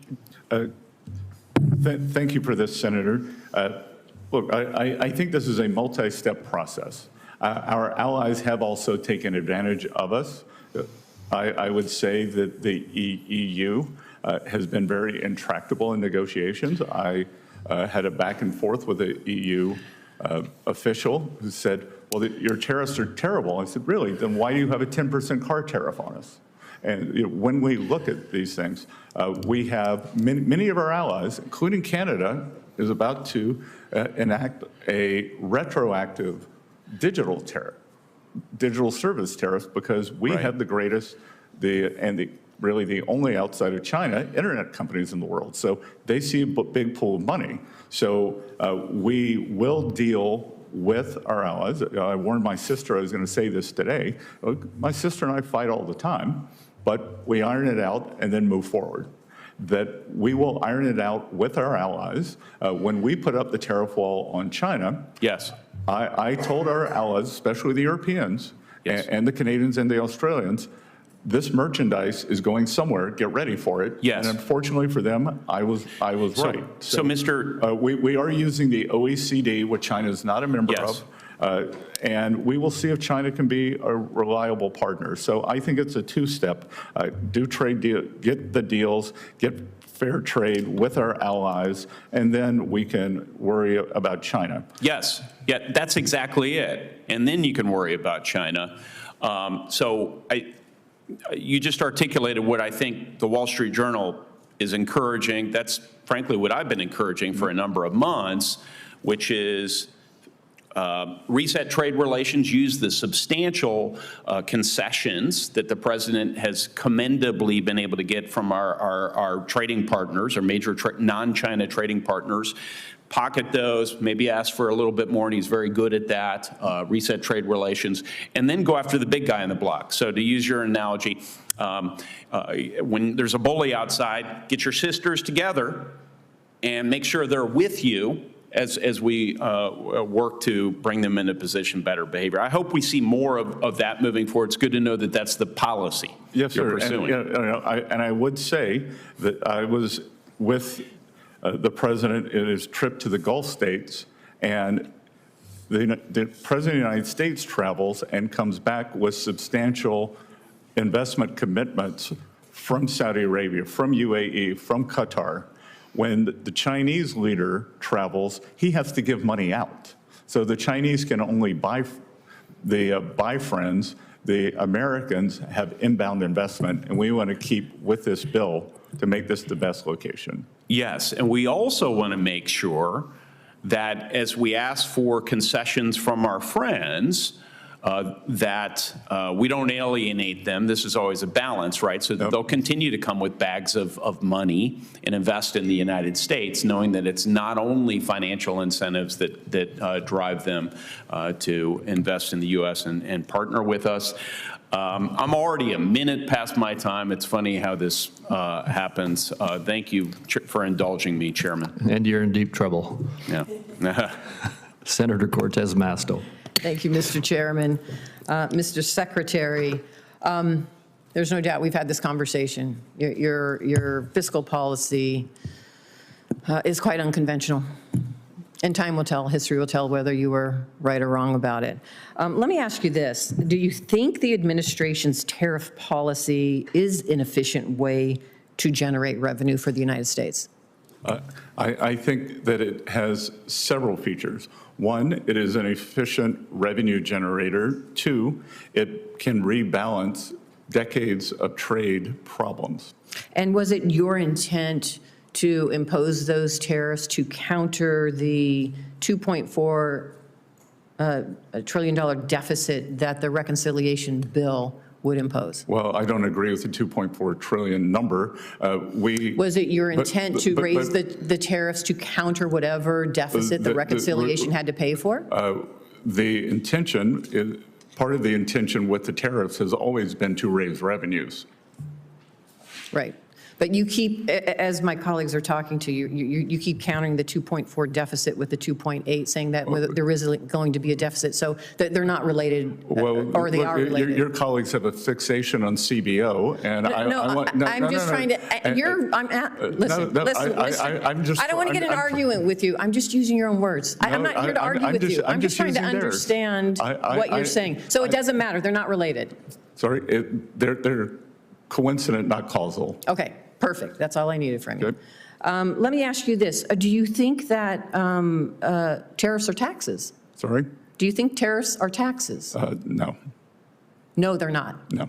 Okay. And you keep talking about utilizing tariffs to bring jobs back to this country, which I agree with. But I haven't heard from the administration or from you, what types of jobs in manufacturing are you looking to bring back with this tariff policy? We'd like to bring back precision, high-end manufacturing. But what type? Look, it could be semiconductors. We obviously want to bring back steel. I think what we have seen, Senator, I think a good way to think about it, there are strategic industries that we discovered during COVID. Such as? The pharmaceuticals, semiconductors, steel, So you want to bring those jobs back here, but anything else? Sure, there's a whole array, whether it's auto manufacturing. So I would ask that you give me the whole array, because if you have this in mind that you want to bring these jobs back, we should all be working together to focus on that. But I haven't heard this administration identify the types of manufacturing. So I would look forward to that. If you can send that to me, that would be great. I'm happy to send you that, but again. Let me ask you this, and I know you're Mr. a business Bessent. person, and business is organic. This isn't the Soviet Union. We don't have a list of what's going to happen. I know, but you're talking about moving into the 21st century and the jobs of the 21st century. I think they should be high-value jobs that we're all focused on, and I think there should be a plan, strategy around it. I mean, agree. Any business needs that, right? Including government. Good. In a letter to investors that you sent in January 2024, you said that wrote that tariffs are inflationary and would strengthen the dollar. Hardly a good starting point for a U.S. industrial renaissance. Do you still agree with that? No, that's been completely wrong. Okay. There's been a lot of talk about small businesses and whether they're being impacted or not. If you would like to know the true impact, I welcome you to come to Nevada and sit with my small businesses. They are being impacted. There is uncertainty and chaos. I hear it from them all the time. They're concerned whether they can keep their doors open or not. I've heard from the trade ambassador that this administration has made the decision to look at short-term pain for long-term gain, quoted by the administration. And I don't think my small businesses are going to be around for that long-term gain because their doors are going to shutter. So what do I tell them as they are being squeezed by the tariffs because high costs are impacting them? The fact that they can't keep their doors open, and the fact that this administration really isn't looking out for small businesses across the country, what do I tell them? Well, I would disagree with the idea that we're not keep looking out after small businesses, and small business optimism just hit a new record. So, sure, so tell me what I tell my small business. It's not helping them to say, well, the secretary said that this policy is out there and you should be optimistic. Well, That's not working. If this is my wish list, you could tell me you're going to vote for the tax bill and give them great tax certainty. The tax bill will give them tax certainty, and the tariffs do not give them tax certainty. So the tariffs are going to continue, and that is the problem. If they cannot afford the goods for their products, if they cannot afford to keep their doors open, this reconciliation bill that you're pushing through has nothing to do with the fact that they still have to pay for those goods. I know I've gone over my time. Thank you, Mr. Chairman. Thank you, and I just do have to insert here that if we don't pass this tax bill and extend the TCJA, those small businesses' tax rates are going to go up massively.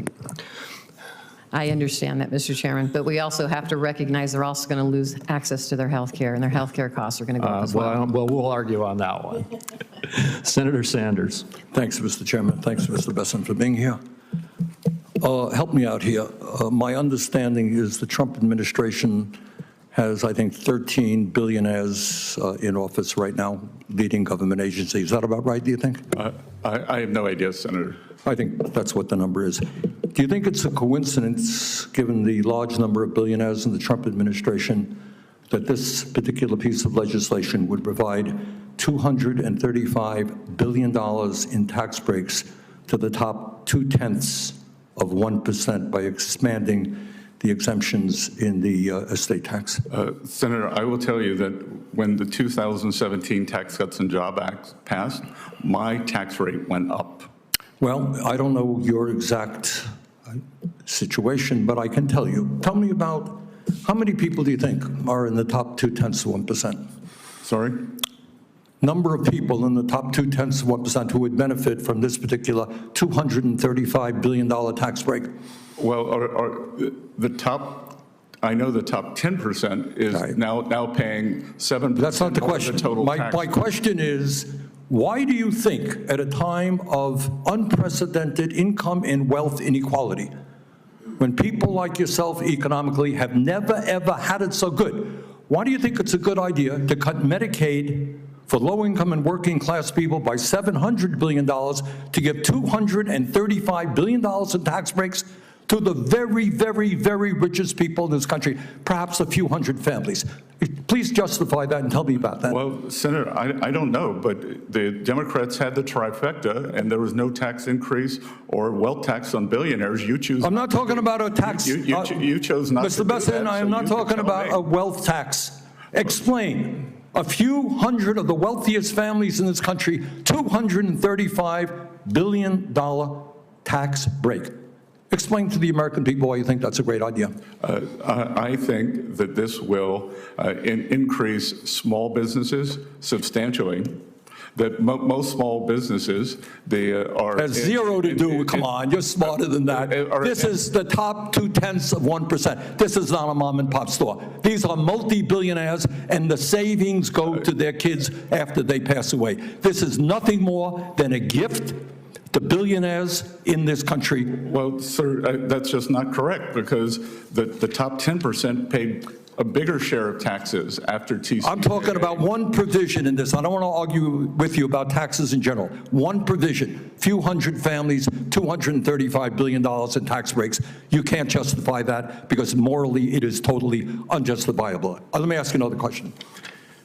If you guys want to cut $1 trillion in Medicaid and the Affordable Care Act, the estimate from CBO, I believe, is that over 15 million people lose their health insurance.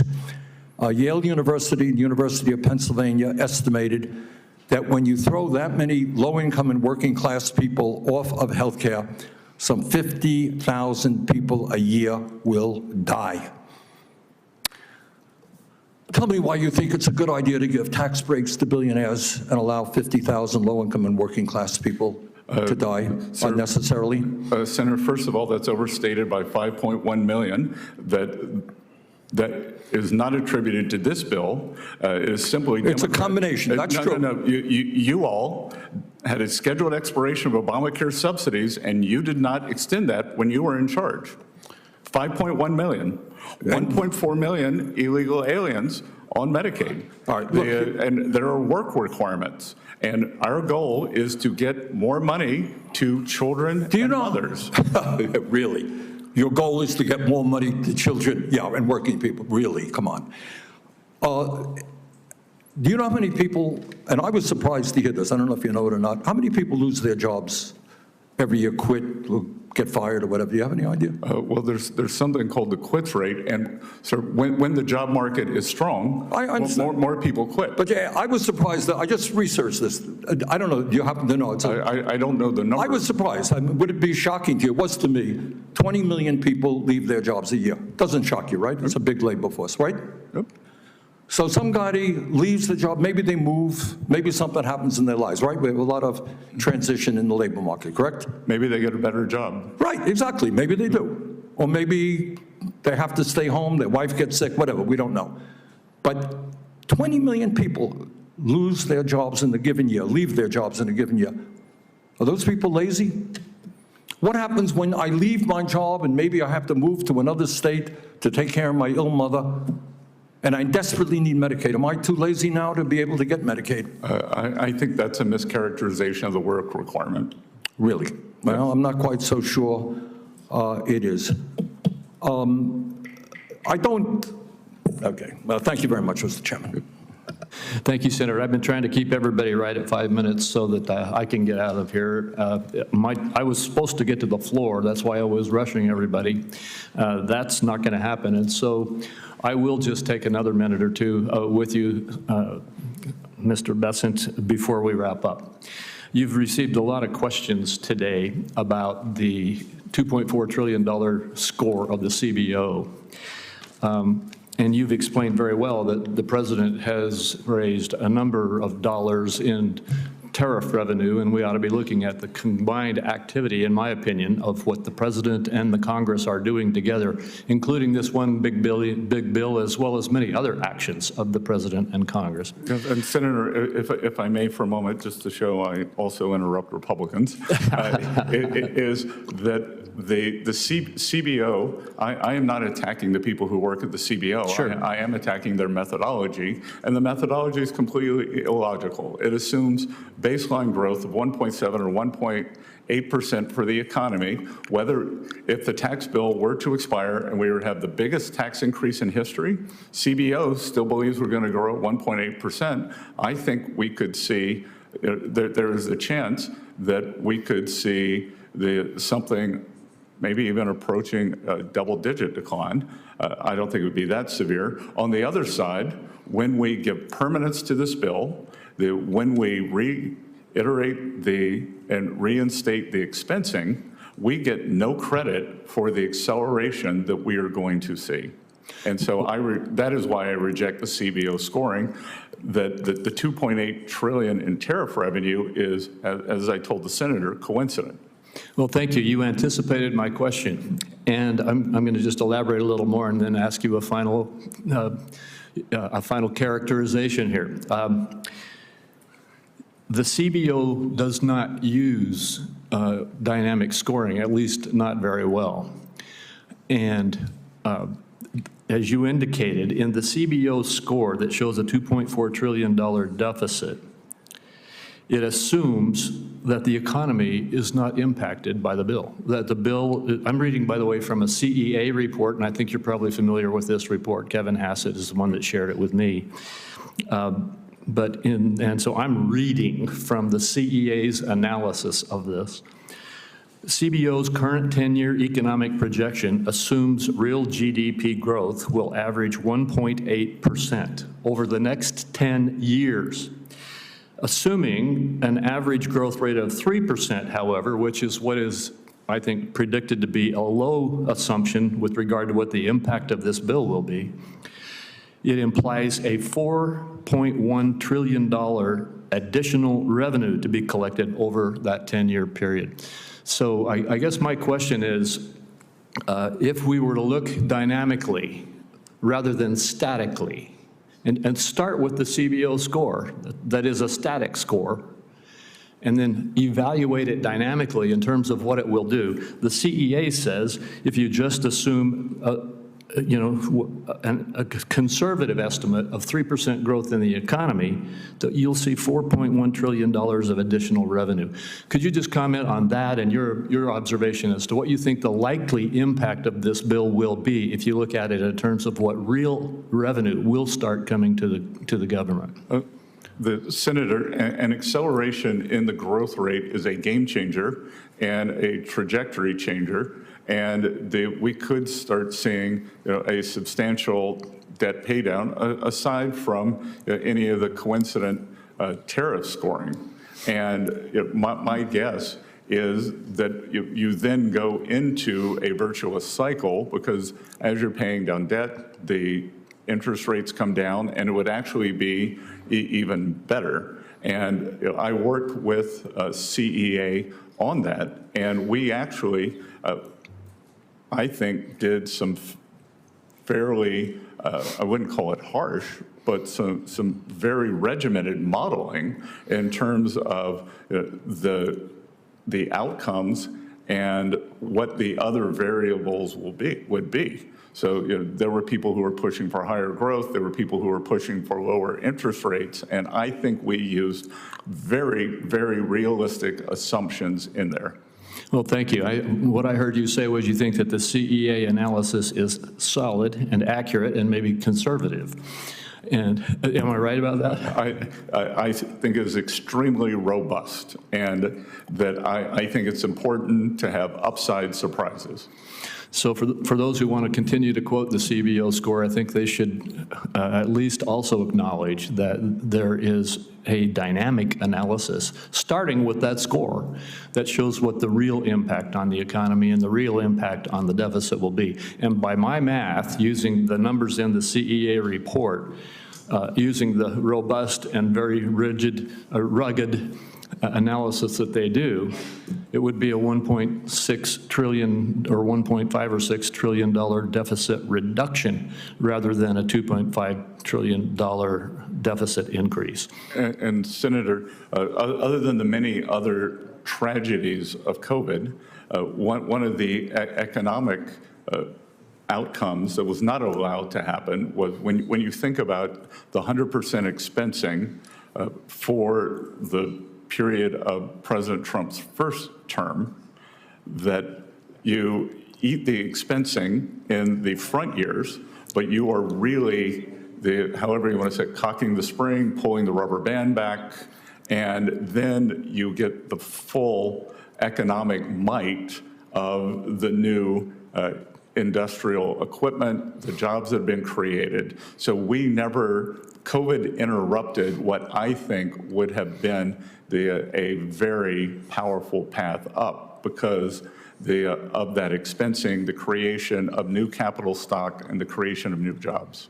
Well, thank you. And I appreciate your analysis. I appreciate all the great work that you're doing. And I also appreciate you giving us the time you gave us today. And with that, I'm going to run to the floor, and so this hearing will be concluded. Thank you. Oh, wait a minute. Before I say that, I'm supposed to say to my colleagues, questions for the record are due on Thursday, the 19th. Close of business? close of business by Thursday of the 19th, and now the hearing is adjourned. Thank you.